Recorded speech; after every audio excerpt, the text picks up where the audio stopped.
আসসালামু আলাইকুম everyone, welcome সবাইকে আমাদের আরেকটা ক্লাসে। আমরা এক এক করে আমাদের পুরো কোর্সটা শেষ করেছি। আজকে কোর্সের শেষ ক্লাস। আমরা অনেকগুলো ক্লাস করেছি, অনেকগুলো টপিক কভার করা ট্রাই করেছি। এগুলো যদি আমরা ভালো মতো শিখে থাকি তাহলে আমরা একটা প্রজেক্ট করতে পারবো। আজকের যেহেতু আমাদের শেষের ক্লাস, সো একটা টপিক দেখাবো যেটা আসলে একদম শুরুতে আমাদের দেখানো উচিত ছিল, তবে এটা যেহেতু এই কোর্সের ভিতরে ছিল না, খুব একটা ভালোভাবে ডিটেলস আমরা দেখাতে পারিনি, শর্ট করে বলেছিলাম। তাই এটা একদম শেষের দিকে পুরোটা ডিসকাস করব যাতে করে আপনাদের বিষয়টা বুঝতে হেল্প হয়। আসলে আমাদের একটা কোর্সই আছে যে research topic selection for journal publication, এই শিরোনামে বা এই টাইটেলে আমাদের একটা কোর্স আছে। কোর্সটা short course. Short course means হচ্ছে কোর্সটা বেশ বড় বাট রেকর্ডেড কোর্স এটা। এখানে প্রায় অনেকগুলো মডিউল ছিল। আমি যদি একটু দেখাই কতগুলো স্লাইড আছে তাহলে বুঝতে পারবেন। প্রায় হচ্ছে 60+ স্লাইড আছে এই কোর্সটাতে। আমরা দেখিয়েছিলাম মডিউল আছে 6টা। কোর্সটা হচ্ছে রিসার্চ টপিক সিলেকশন, অর্থাৎ আপনি একটা বিষয় নিয়ে রিসার্চ করতে চান, আপনি কিভাবে ওই রিসার্চ টপিকটাকে সিলেক্ট করবেন, এইটা এটা হচ্ছে আমাদের মূল বিষয়। কারণ যখন আমরা রিসার্চ করতে চাই ফার্স্টের দিকে, তখন অনেক ধরনের কোশ্চেন মাথায় আসে, অনেক কিছু নিয়ে আমরা ভাবি যে এটা নিয়ে করব নাকি ওইটা নিয়ে করব, এরকম বেশ কিছু বিষয়পত্র আমাদের মাথায় থাকে। তাছাড়া আমরা কারো কাছে জিজ্ঞাসা করি, এটা হতে পারে ফ্রেন্ড বা রিসার্চ টিমে যদি কেউ থাকে তাদেরকে জিজ্ঞাসা করি, বা টিচার, সুপারভাইজার বা মেন্টর, এরকম যারা আছে তাদেরকে আমরা জিজ্ঞাসা করি যে কোন বিষয়টা নিয়ে কাজ করব। অনেকে হয়তো বলে যে আপনি যে সাবজেক্টে পড়াশোনা করেছেন ওই রিলেভেন্ট একটা নিয়ে করেন। অনেকে বলে যে ওইটা নিয়ে করা যায় বাট তার আর যে শাখা প্রশাখা যে ব্রাঞ্চ আছে ওগুলো নিয়ে করতে। অনেকে বলে আবার ভিন্ন একটা টপিক নিয়ে করতে। এক একজন এক একটাভাবে আপনাকে গাইড করবে তার প্রত্যেকের নলেজের ওপর বেস করে। এখন আপনি তো আর সবারটা শুনবেন না, আপনি এমন একজনের কথা শুনবেন যে প্রতিনিয়ত এটা নিয়ে কাজ করে। ধরে নিচ্ছে আপনি আপনার যে সুপারভাইজার আছে তার কথা আপনি শুনে কাজ করবেন। আমাকে আপনারা কেউ বলতে পারবেন যে আপনাদের কোন বিষয় নিয়ে কাজ করার ইচ্ছা আছে? এনিওয়ান? যে ইন ফিউচারে আমি মাস্টার্সে এই টপিক নিয়ে কাজ করব বা পিএইচডিতে এটা নিয়ে কাজ করব, বা আমার এটার প্রতি অনেক বেশি ইন্টারেস্ট আছে আর কি। অনেক কিছু হতে পারে। এনিওয়ান? এমন কি কেউ আছেন? এন্টি ক্যান্সার, ওকে, ক্যান্সার। কি ক্যান্সার বললেন? মানে প্লান্টের এন্টি ক্যান্সার ইফেক্ট, বা এটা অনেক ভালোভাবে যে মলিকুলার পর্যায়ে করা যায় এটা। Okay, so anti cancer property of plant, এটা তো আসলে কোনো টপিক হলো না, এটা তো একটা মানে ভাস্ট একটা লাইক সাবজেক্ট যদি বলি তাহলে ঠিক আছে। টপিকগুলো হতে হয় একদম পুরো সিলি, ছোট্ট একটা টপিক নিয়ে কাজ করতে হয়। এটা এরকম বড় টপিক নিয়ে কাজ করা যায় না। এটা দিয়ে আপনার এটা বোঝা যায় যে রিসার্চ ইন্টারেস্ট যদি বলি সেক্ষেত্রে বড় একটা সাবজেক্টের নাম বলতে হয়, পরে এর ভিতরে অনেকগুলো টপিক থাকে। বাট যখন আমরা বলবো যে আমি এইটা নিয়ে কাজ করতে চাই, তখন একদম স্পেসিফিকলি বলতে হবে যে আমি এই টপিকটা নিয়ে কাজ করতে চাই। লাইক আমি ট্রিপল নেগেটিভ ব্রেস্ট ক্যান্সার নিয়ে কাজ করতে চাই, আর এই ক্ষেত্রে আমি ইন ভিভো করব, এরকম করে আর কি। আমি প্লান্ট সিলেক্ট করব এইটা, তার কম্পাউন্ড থাকবে এইটা, দেন এইভাবে এইভাবে আমি এটা করব। অথবা আমি আপনার একটা ব্যাকটেরিয়া বললাম, ইকোলা একটা ব্যাকটেরিয়া, ওইটার আমি একটা অ্যান্টিবায়োটিক তৈরি করতে চাই, তার জেনেমিক সিকোয়েন্স আর যা যা আছে আর কি লাগবে, বা ইনফরমেটিক্স বলি এরকম। অর্থাৎ আপনি একদম স্পেসিফিকভাবে বলতে হবে যে আমি এইটা নিয়ে কাজ করতে চাই। আর এটা যদি না করেন দেখা যাবে ভাস্ট কোনো টপিক আসলে বললে হয় না। যেমন আমি ফার্মাসিতে পড়াশোনা করেছি, ফার্মাসি ডিপার্টমেন্টে। এখন আমাকে কেউ যদি জিজ্ঞাসা করে যে আপনি কী নিয়ে কাজ করতে চান, আমি তো আর এটা বলবো না যে আমি ফার্মেসি নিয়ে কাজ করতে চাই। এটা হয় না কখনো, কারণ ফার্মেসি একটা সাবজেক্ট, একটা ভাস্ট একটা সাবজেক্ট, এটার ভিতর লক্ষ লক্ষ টপিক আছে। আমাকে একদম স্পেসিফিকভাবে বলতে হবে যে আমি এইটা নিয়ে কাজ করতে চাই। বাট আমার ইন্টারেস্ট থাকতে পারে, ইন্টারেস্টটা একটু ব্রড হয়, আবার একদম সিলি একটা মেটার ওইটাও হয় আর কি, ডিপেন্ড করে। তো ম্যাক্সিমাম সময় আমার একটু বড় একটা ডিসিপ্লিন যদি বলি তখন ওইটাকে আমরা বলতে পারি যে এটা হচ্ছে রিসার্চ ইন্টারেস্ট আমার। এরকম করে আপনাকে হচ্ছে একটা টপিকের দিকে হচ্ছে যেতে হবে। যাই হোক, রিসার্চ টপিক এটা যত বেশি ভালো হবে আপনার কাজের কোয়ালিটি তত ভালো হবে। আর রিসার্চ টপিক সিলেকশন করতে হবে আপনার ইন্টারেস্ট অনুযায়ী। আপনার ইন্টারেস্ট যে বিষয়ের উপর অনেক বেশি থাকবে ওইটা নিয়ে হচ্ছে আপনি কাজ করবেন। এখন কথা হচ্ছে যে এটা তো সম্পূর্ণ একটা কোর্স আমাদের, আমরা তো পুরোটা তো আর কভার করতে পারবো না আমাদের একটা লেকচারে, এটা পসিবলও না। বাট আমরা ট্রাই করব কিছু কিছু বিষয়টাকে নিয়ে একটু কথা বলতে, যাতে মোটামুটিভাবে একটা ধারণা হয়ে যায়। অর্থাৎ আপনি যখন কাজ করবেন, কাজ করার আগে তো একটা টপিক সিলেকশন করতে হবে আপনাকে। এই টপিক সিলেকশনটা যদি মোটামুটি একটু বুঝতে পারেন তাহলে আপনার জন্য পরবর্তী কাজগুলো ইজি হয়ে যাবে। দেখা যাবে আপনি খুব ইজিলি হয়তো ডিজাইন করতে পারছেন, আরও অনেক কিছু আছে আর কি। যাই হোক, তাহলে এইটুকু আমরা বুঝতে পারলাম। আজকের যে ক্লাসটা আমরা নিব সেটা হচ্ছে রিসার্চ টপিক সিলেকশনের উপর, অর্থাৎ আপনি কিভাবে একটা রিসার্চ টপিক সিলেক্ট করবেন ফর ইউর রিসার্চ। প্রথমত যদি আমরা একটু ইন্ট্রোডাকশনটা বলি, introduction to research topic selection, এটার অবজেক্টটা কি? অবজেক্ট হচ্ছে একটা হাই কোয়ালিটি রিসার্চ টপিকটাকে চুজ করতে হবে যেটা খুবই স্ট্রং হবে, কারণ আমরা চাই এটাকে পাবলিশ করতে কোনো একটা জার্নালে, বা আমি যে কাজটা করবো ওইটার ইম্প্যাক্টটা যাতে অনেক বেশি থাকে। ইম্প্যাক্ট বুঝবো কিভাবে? বোঝার অনেকগুলো ওয়ে আছে, তার মধ্যে একটা হচ্ছে জার্নাল পাবলিকেশন করা। অর্থাৎ কাজের কোয়ালিটি ভালো থাকলে এটা পাবলিকেশন করতে পারবো, আর কাজের কোয়ালিটি ভালো না হলে তো করা যাবে না। এরপর যদি বলি what makes a research topic publishable, অবশ্যই আপনি যে টপিকটা নেবেন তার বেশ কিছু ক্রাইটেরিয়া থাকতে হবে। এটা নোবেল হতে হবে, আর এটার সিগনিফিকেন্স থাকতে হবে। আপনার নোবেল টপিক হওয়া মানে এটা না যে পৃথিবীতে এটা কখনো কেউ করে নাই, আপনি প্রথমবার নিয়ে আসছেন, তাহলে আপনার টপিক নিয়ে কাজ করা যাবে না। অ্যাগেইন, নোবেল টপিক মানে এটা না যে পৃথিবীতে এখন পর্যন্ত কেউ করে নাই, আপনি প্রথমে ওইটা নিয়ে আসছেন। ওকে, সো ওরকম কোনো কিছু নিয়ে কাজ করা যাবে না, মানে আজগুবি কোনো কিছু নিয়ে কাজ করা যাবে না। আপনাকে এমন একটা টপিক নিতে হবে যেটার ভ্যালিডেশন আছে, অর্থাৎ কোনো একটা ভ্যালিডেড কিছুর উপর বেস করে আপনি টপিকটাকে সিলেক্ট করেছেন। আপনার আশেপাশে কোনো কথা নাই, আপনি সর্বপ্রথম এমন একটা কিছু নিয়ে কাজ করতে চান এর আগে কেউ কখনো কাজ করেই নেই, বা ওইটার আশেপাশেও কোনো কাজ নাই, ওরকম কোনো টপিক নিয়ে কাজ করা যাবে না। কারণ কি? কারণ হচ্ছে ওইটার ম্যাক্সিমাম সময় ফেইলার হবে, বা ওইটার কোনো হয়তো ইম্প্যাক্টই নেই, আপনি হয়তো বুঝতে পারছেন না। আপনি যদি তার রেলিভেন্ট কোনো কাজ দেখেন তাহলে আপনি বুঝতে পারবেন যে এটার ইম্প্যাক্ট কতটুকু আছে। সো আপনার কাজটা নোবেল হতে হবে, অবশ্যই নতুন কিছু ফাইন্ডিং যাতে থাকে এটা এনশিওর করতে হবে, কাজের একটা সিগনিফিকেন্স থাকতে হবে, এরপর ফিজিবিলিটি থাকতে হবে। যেমন আপনি যে কাজটা করবেন, কাজটা করতে গেলে আপনার বেশ কিছু রিসোর্স লাগবে। আপনি এমন একটা টপিক সিলেক্ট করলেন যেটা করার জন্য পর্যাপ্ত পরিমাণ সময়, টাকা, টুল, ল্যাব, ফ্যাসিলিটি, রিসোর্স কিছুই আপনার নেই, তাহলে এটা নিয়ে তো কাজ করতে পারবেন না।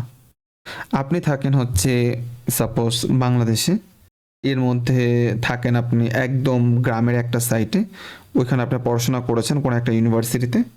এখন আপনি খুব ভালো মতোই জানেন ওইখানে আপনি হাই টেকনোলজি কোনো ইনস্ট্রুমেন্ট আপনি সেখানে পাবেন না, তার মানে আপনি ওরকম কোনো টপিকে আপনি সিলেক্ট করবেন না, রাইট?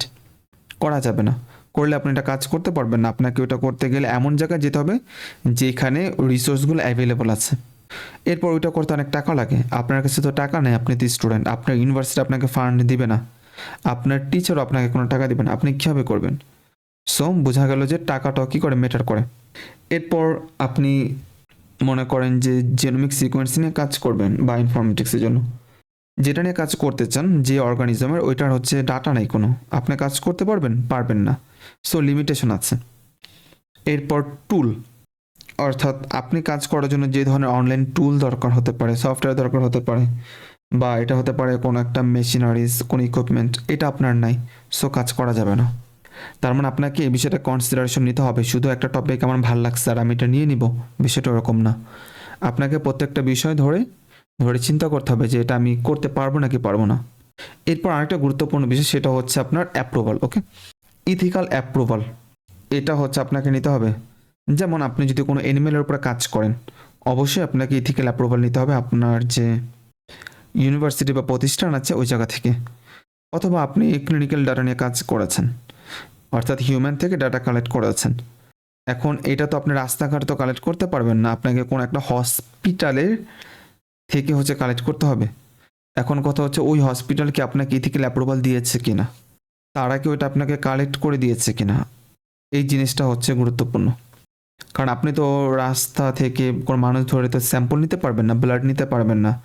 তার মানে আপনি যদি কোনো একটা হসপিটাল থেকে ডাটা কালেক্ট করেন, অবশ্যই আপনার একটা ইথিক্যাল অ্যাপ্রুভাল থাকবে, যেটা ওই হসপিটালই দিবে আপনাকে যে হ্যাঁ এই ডাটাগুলো আমরাই কালেক্ট করে দিয়েছি, ওনারা আমাদের এই জায়গা থেকে ডাটা কালেক্ট করেছে।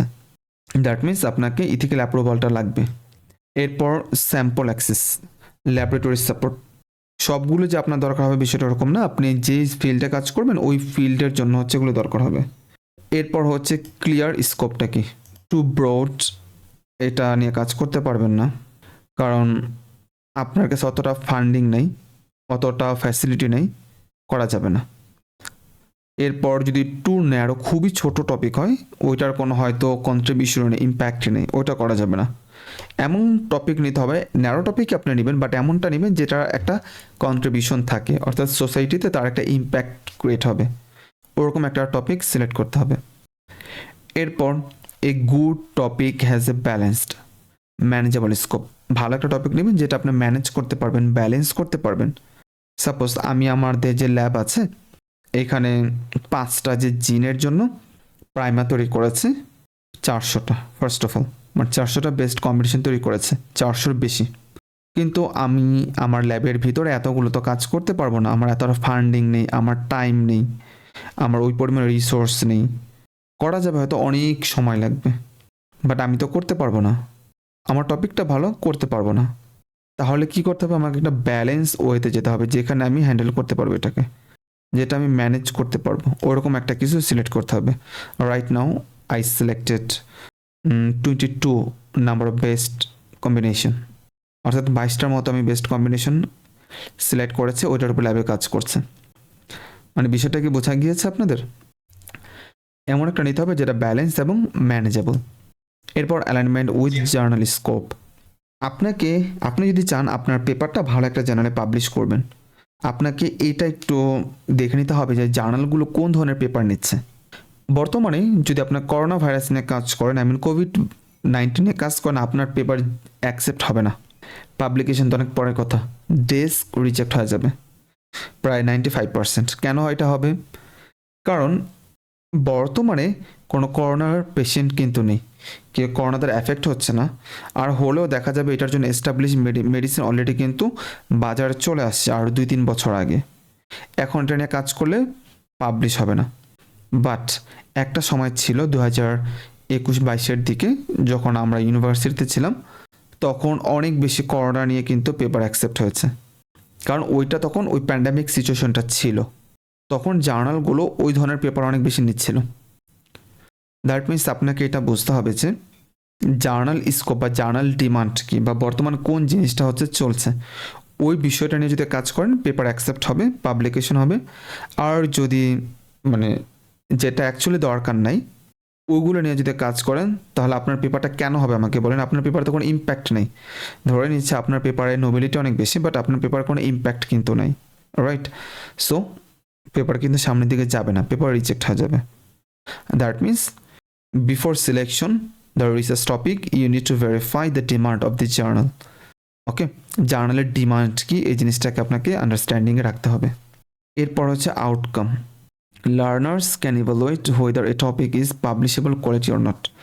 অর্থাৎ আপনি একটা টপিক কাজ করবেন বা টপিক সিলেকশন করবেন, দেখবেন যে এটা কি পাবলিকেশন করা যাবে নাকি যাবে না, এটার কোয়ালিটিটাকে মিট করে নাকি করে না, এই বিষয়গুলোকে একটু ভেরিফাই করা বিফোর সিলেকশন দ্য টপিক। আমি আসলে কোর্সটা আমাদের বেশ বড়, আমি জানি না কতটুকু শেষ করতে পারবো, বাট যতটুকু পারি আমি একটু ট্রাই করি। আপনারা একটু কনসেন্ট্রেশন দিবেন, আই থিঙ্ক আপনাদের অনেক হেল্প হবে আর কি, যেহেতু এটা এমন একটা টপিক যেটা একদম শুরুর দিকে মাসে চিন্তা করে, বাট আমরা এটা শেষের দিকে নিয়ে আসছি কেন? আমরা শুরুর দিকে যদি এটা রাখতাম না, আপনারা ভুলে যেতেন এতদিন পর। বাট এখন যেহেতু লাস্টের দিকে আপনারা হয়তো কাজ শুরু করে দিবেন বা প্ল্যানিং করছেন যে কাজ করবেন, এখন যদি এই বিষয়টা নিয়ে একটু থিঙ্কিং করেন, আই থিঙ্ক এটা আপনাদের জন্য অনেক বেটার হবে। এছাড়াও এই টপিকের ওপর মেবি আমাদের ক্লাস আপলোড করা আছে ইউটিউবে, আপনারা কাইন্ডলি একটু দেখে নিন, মেবি আছে আর কি, নট শিওর। আরেকটা কথা একটু বলে দিই, আমাদের যে ক্লাসগুলো আছে যেগুলো আপনাদের সাথে হচ্ছে কন্ডাক্ট করা হয়েছে, এই প্রত্যেকটা ক্লাস কিন্তু আমরা প্রাইভেট না করলে আনলিস্ট করে দেব। সো আপনারা লিঙ্কে যে গ্রুপে দেওয়া আছে ওই লিঙ্কে ক্লিক করলেই ক্লাসগুলো ওপেন হয়ে যাবে, ইউটিউব থেকে সরাসরি দেখতে পারবেন। আপনারা যদি কাউকে লিঙ্কটা শেয়ার করেন, সে হয়তো দেখতে পাবে, আর না হলে আদার্স অন্য কেউ দেখতে পাবে না। আপনারা নর্মালি যদি লিঙ্ক ছাড়া যদি ইউটিউবে সার্চ দেন হয়তো পাবেন না। সো আপনারা একটা কাজ করবেন, ক্লাসে যতগুলো ক্লাস আমরা দিয়েছি এখন পর্যন্ত করেছি, প্রত্যেকটা লিঙ্কই তো দেওয়া আছে গ্রুপের ভিতরে। প্রত্যেকটা লিঙ্ক লিঙ্ক আপনি সেভ করে রাখবেন, যাতে যখন আপনার দরকার হয় তখন দেখতে পারেন। এরপর যদি বলি 2 number step, understanding the originality, nobility and contribution. তো বলেছি আমরা যে অরিজিনাল থাকতে হবে, অর্থাৎ আপনি যে টপিকটা নিয়ে কাজ করবেন ওটা যদি অরিজিনাল হয়, আপনার নিজের হয়। এটা যদি এমন না হয় যে অন্য একজনের কাজ করেছে ওইটা আপনি কপি করে তারপর কাজ করলেন, এটা করা যাবে না। এটা কিন্তু মূলত প্লাগারিজম, ওকে, যেটাকে আমরা বলি চুরি করা। এটা করা যাবে না। বিষয়টা এমন হয়ে দাঁড়িয়েছে যে অনেক সময় হয়তো আপনি কারো কাছ থেকে কোনো কিছু নিচ্ছেন না, কিন্তু কোনো না কোনোভাবে মিলে যাচ্ছে, এআই এটাকে ডিটেক্ট করছে যে আপনি ওই জায়গা থেকে ওই অংশটুকু নিয়েছেন, বাট সবসময় এটা সত্যি না। সো এরপর আপনারা ট্রাই করবেন যাতে করে এই বিষয়টা অ্যাভয়েড করা যায়। এরপর হচ্ছে নোবেলিটি, অর্থাৎ নিউ নলেজ। আপনি এই জিনিসটাকে এখানে অ্যাড করার ট্রাই করবেন, নতুন কোনো কিছু আনার ট্রাই করবেন আপনার রিসার্চের ভেতর। এরপর কন্ট্রিবিউশন, এরপর হচ্ছে আউটকাম। এখন 3 নম্বর স্টেপ যদি বলে common mistake in choosing research topic, অর্থাৎ আপনি যে রিসার্চ টপিক সিলেক্ট করবেন, করার ফলে বা করার সময় বেশ কিছু মিস্টেক আপনি হয়তো করবেন। কি কি মিস্টেক করতে পারেন আমরা কয়েকটি একটু দেখা ট্রাই করি। প্রথমত অনেকে দেখা যায় যে একটা খুব বড় ধরনের একটা টপিক নেয়, যেটা আমরা একদম প্রথমে বলেছি, choosing a very broad topic, অর্থাৎ আপনি কখনো ব্রড একটা টপিক নিতে পারবেন না, আপনাকে একটা ন্যারো ডাউন করে খুব ছোট একটা টপিক নিতে হবে, যেটার ইম্প্যাক্ট আছে, যেটার নোবিলিটি আছে, ওরকম একটা টপিক আপনি সিলেক্ট করবেন। যেমন আপনি যদি বলেন আমি ক্যান্সার নিয়ে কাজ করবো, এটা তো হলো না, আপনাকে বলতে হবে কোন টাইপের ক্যান্সার নিয়ে কাজ করবেন। সো আপনি বললেন যে লিভার ক্যান্সার নিয়ে কাজ করব। এখন লিভার ক্যান্সার কি নিয়ে কাজ করবেন? লিভার ক্যান্সার তো অনেক কিছু আছে, লিভার ক্যান্সার প্যাথোজেনেসিস আছে, প্যাথোফিজিওলজি আছে, এরপর ট্রিটমেন্ট আছে, প্রিভেনশন আছে, ডায়াগনোসিস আছে, দেন ট্রিটমেন্টের ভিতরে অনেকগুলো অ্যাপ্রোচ আছে, ডায়াগনোসিস ক্ষেত্রে অনেকগুলো অ্যাপ্রোচ আছে। অর্থাৎ আপনি কোন বিষয়টা নিয়ে কাজ করবেন ওরকম একদম সিলি ন্যারো ডাউন করে একটা টপিক সিলেক্ট করবেন, দেন ওইটা নিয়ে কাজ করবেন। দ্যাট মিনস আপনার টপিকটা একদম টু দ্য পয়েন্ট হতে হবে। এরপর choosing a topic with no research gap, অর্থাৎ আপনি এমন একটা টপিক সিলেক্ট করলেন যেটার অ্যাকচুয়ালি কোনো রিসার্চ গ্যাপ নাই, যে কাজটা অনেকজনে করেছে আপনি ঠিক সেম একটা কাজ নিয়ে আপনিও করলেন, এটা করা যাবে না, সেক্ষেত্রে রিপিটেশন হবে। এরপর যদি বলি topic that cannot be completed due to the lack of data or tool, টপিকটাকে হচ্ছে আপনি কি করতে পারবেন না, কমপ্লিট করতে পারবেন না ডাটা টুল এগুলোর অভাবের কারণে। যেমন AI based brain tumour detection without access to data set or coding skill. আপনি হয়তো এমন একটা টপিক নিলেন যেটা কমপ্লিট করার জন্য সাফিসিয়েন্ট অ্যামাউন্ট অফ ইনফরমেশন অনলাইনে নেই, সো ওইটা আপনি নেবেন না। যদি আপনি ওইটা নেন, so you made a mistake to select the research topic, so you need to consider this. এরপর 4th নাম্বার হচ্ছে selecting topics only because they are trending. আপনি যদি শুধুমাত্র ট্রেন্ডিং টপিকের পেছনে ঘুরেন তাহলে কিন্তু প্রবলেম হবে। আপনাকে করতে হবে একটা স্ট্যাবল জিনিসের ওপর, যেটা লং টাইম ধরে চলছে বা চলতে থাকবে। সাপোজ বর্তমানে ধরে নিচ্ছি যে একটা ভাইরাস আসলো, নিপা ভাইরাস, সো এটা খুব ট্রেন্ডিং আছে, আপনি এটা নিয়ে হচ্ছে কাজ করা শুরু করলেন। ঠিক 15 দিন পর দেখলেন যে ডেঙ্গু খুব মানে ছড়াচ্ছে, স্প্রেড হচ্ছে। আপনার ডেঙ্গু নিয়ে কাজ করা শুরু করলেন। ঠিক 1 মাস পরে সাপোজ র্যাবিস ভাইরাস খুব আউটব্রেক করলো, সো আপনি ওটা নিয়ে আবার কাজ করা শুরু করলেন। আবার ধরেন 20 দিন পর অন্য একটা ভাইরাস আসলো, আপনি আবার ওইটা নিয়ে কাজ করলেন। এভাবে কি হবে? উত্তর হচ্ছে না। আপনি শুধু ট্রেন্ডিংয়ের দিকে যদি ফোকাস করেন, সেক্ষেত্রে আপনার কাজের যে ইম্প্যাক্ট আছে, সিগনিফিকেন্স, এই জিনিসটা কিন্তু হারাবে। আপনি ওটাতে ফোকাস করবেন, অবশ্যই করবেন, তবে একটা স্ট্যাবল খুঁজবেন যেটাতে আপনার প্রতিনিয়ত কাজ করতে থাকবেন। যেমন প্রতি বছর হচ্ছে ক্যান্সারে মানুষ মারা যায়, আপনাকে এখন কি করতে হবে? ক্যান্সার নিয়ে কাজ করতে হবে। কোন ক্যান্সারে মানুষ মারা যায়, ওই ক্যান্সারটা খুঁজে বের করতে হবে। ধরে নিচ্ছি লিভার ক্যান্সার বা স্কিন ক্যান্সার, বা এটা হতে পারে আপনার অনেক ধরনের কিছু হতে পারে। তো ওইটা নিয়ে আপনার একটা দীর্ঘমেয়াদী কাজ করলেন, ওরকম করে টপিক সিলেক্ট করতে হবে। শুধুমাত্র ট্রেন্ডিংয়ের উপর ডিপেন্ড করে রিসার্চ করা যাবে না, বাট আপনি অবশ্যই এটা ফোকাসে রাখতে পারেন যে এখন কোন জিনিসটার ইম্পর্টেন্স বেশি, কোনটা নিয়ে কাজ করলে পেপার পাবলিশ হবে বা সামনের দিকে যাবে, এরকম একটা পসিবিলিটি আছে। এরপর choosing topic with no theoretical and scientific foundation. আপনি এমন একটা টপিক নিলেন যেটার মানে বেসমেন্ট নাই, অর্থাৎ সায়েন্টিফিক ফাউন্ডেশন বা থিওরিটিক্যাল কোনো ফাউন্ডেশন নেই, ওরকম একটা টপিক নিলেন, দেন ওর যে কাজ করলেন, তাহলে তো হবে না। যেটা আমি বলেছি, আপনি এমন একটা টপিক নিয়ে কাজ করলেন যেটা পৃথিবীর মধ্যে আপনি প্রথম মানুষ যে ওই টপিকটা নিয়ে কাজ করতে যাচ্ছেন, এমনটা করা যাবে না। তার পিছনে একটা ব্যাকগ্রাউন্ড থাকতে হবে শক্তিশালী, যেটার উপর বেস করে আপনাকে জাজ করা হবে। এরপর mixing unrelated variable, effect of skin care cream on academic performance. আপনি এমন একটা নাম সিলেক্ট করলেন বা এমন একটা টপিক সিলেক্ট করলেন যেটা আসলে একটার সাথে আরেকটা মিলে না। যেমন ধরেন যে একাডেমিক পারফরমেন্সের সাথে কিন্তু স্কিন কেয়ার ক্রিমের কোনো মিল নাই, বাট আপনি কি করলেন, এই দুইটা নিয়ে আপনি রিসার্চ করলেন একসাথে। ওকে, সো এটা করা যাবে না, এটা হচ্ছে ইলজিক্যাল। আপনার পেপার কী হবে? রিজেক্ট হবে। আপনাকে এমন একটা টপিক সিলেক্ট করতে হবে যেটা অ্যালাইন করে। এরপর choosing a topic with no journal alignment, এটার মানে কি একটু বলেন তো কেউ, এনিওয়ান? মানে ওই টপিক নিয়ে ওই কোনো জার্নালে ওই প্ল্যান্টের উপরে পাবলিশ নেই পেপার কোনো এমন।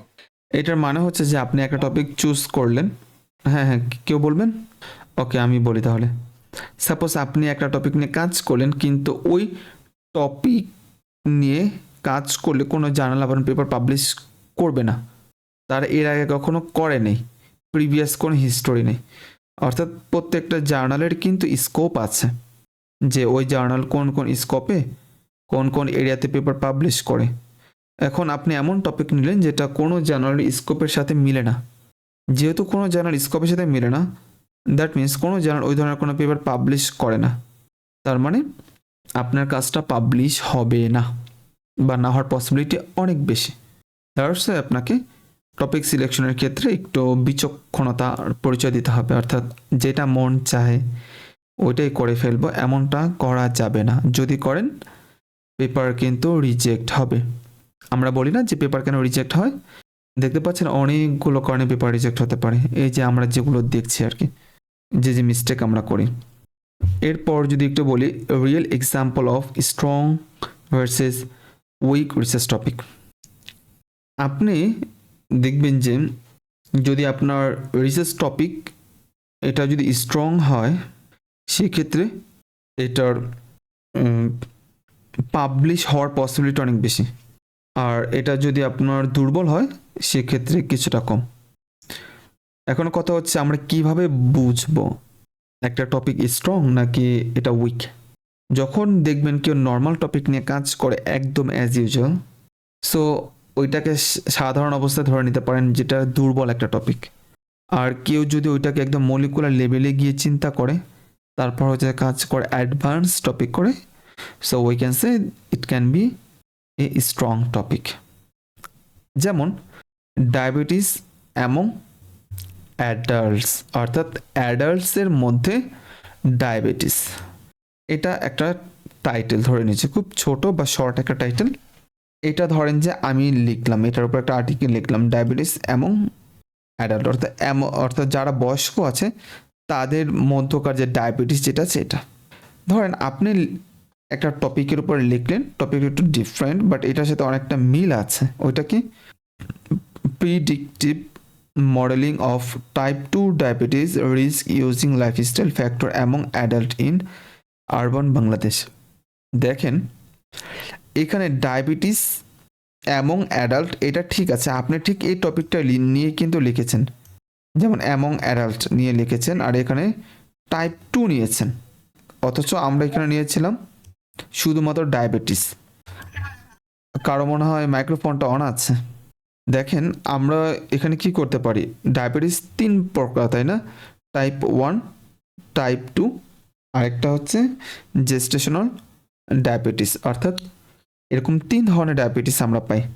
আপনি আমভাবে জেনারেলভাবে যদি ডায়াবেটিস নেন সেক্ষেত্রে তো আপনি এক ধরনের মানে বড় একটা ব্রড একটা টপিক সিলেক্ট করলেন, বাট আপনি যদি একটু স্মার্ট হন আপনি করবেন কি, ব্রড টপিক নেবেন, আপনি ওইটাকে ফিল্টার করে শর্ট একটা টপিক নেবেন, তখন আপনার এই কাজটার কোয়ালিটিটা কিন্তু বেড়ে যাবে। ফার্স্ট, যেমন প্রথমে বলেছিলাম একজন বললো যে আমি ক্যান্সার নিয়ে কাজ করতে চাই, আরেকজন বললো যে আমি ব্রেস্ট ক্যান্সার নিয়ে কাজ করতে চাই, দুটোই ক্যান্সার, কিন্তু যখন আমি বললাম ক্যান্সার তখন এটা কোনো একটা নির্দিষ্ট ক্যান্সারকে বোঝাচ্ছে না, সব ধরনের cancer, all cancer can be included, can be in কী বলে এটাকে, মানে সবগুলোকে আপনার একটার মধ্যে কি করা যাবে, মানে অন্তর্ভুক্ত হচ্ছে করা যাবে। বাট আপনি যখন নাকি একটা ক্যান্সার নিলেন তখন সমস্ত ক্যান্সার থেকে আপনি আলাদা করে ওই টপিকটা নিয়ে কাজ করবেন, তার মানে আপনার কোয়ালিটিটা একটু বাড়লো। এরপর তারা এখানে কি করেছে, লাইফ স্টাইল যে ফ্যাক্টরগুলোকে তারা এই জায়গায় কনসিডার করবে। দ্যাট মিন্স তারা এখানে কোনো জেনেটিক ফ্যাক্টর বা অন্য কোনো যদি ওষুধ খায় তখন কি ধরনের ফ্যাক্টর ওগুলো তারা কনসিডার করবে না, তারা শুধুমাত্র অনলি লাইফ ফ্যাক্টরস যেগুলো আছে এগুলোকে তারা কনসিডার করবে এই পেপারের ভিতরে। দেখেন প্রত্যেকটা বিষয় কিন্তু স্পেসিফিক। এখন লাইফ ফ্যাক্টর তো অনেক রকম হতে পারে, যেমন সে হয়তো 3 বেলা খায় বা 4 বেলা খায়, এরপর এটাও এক ধরনের ডাটা। বা আরেকজন ধরেন যে সে প্রতিদিন কোনো হাঁটাহাঁটি করে না, বসে বসে কাজ করে, বা আরেকজন 6 ঘন্টা বসে কাজ করে, একজন 3 ঘন্টা বসে কাজ করে, একজন 12 ঘন্টা বসে কাজ করে। তার মানে যে 12 ঘন্টা বসে কাজ করে সে তো একদমই ওয়াক করবে না, রাইট না?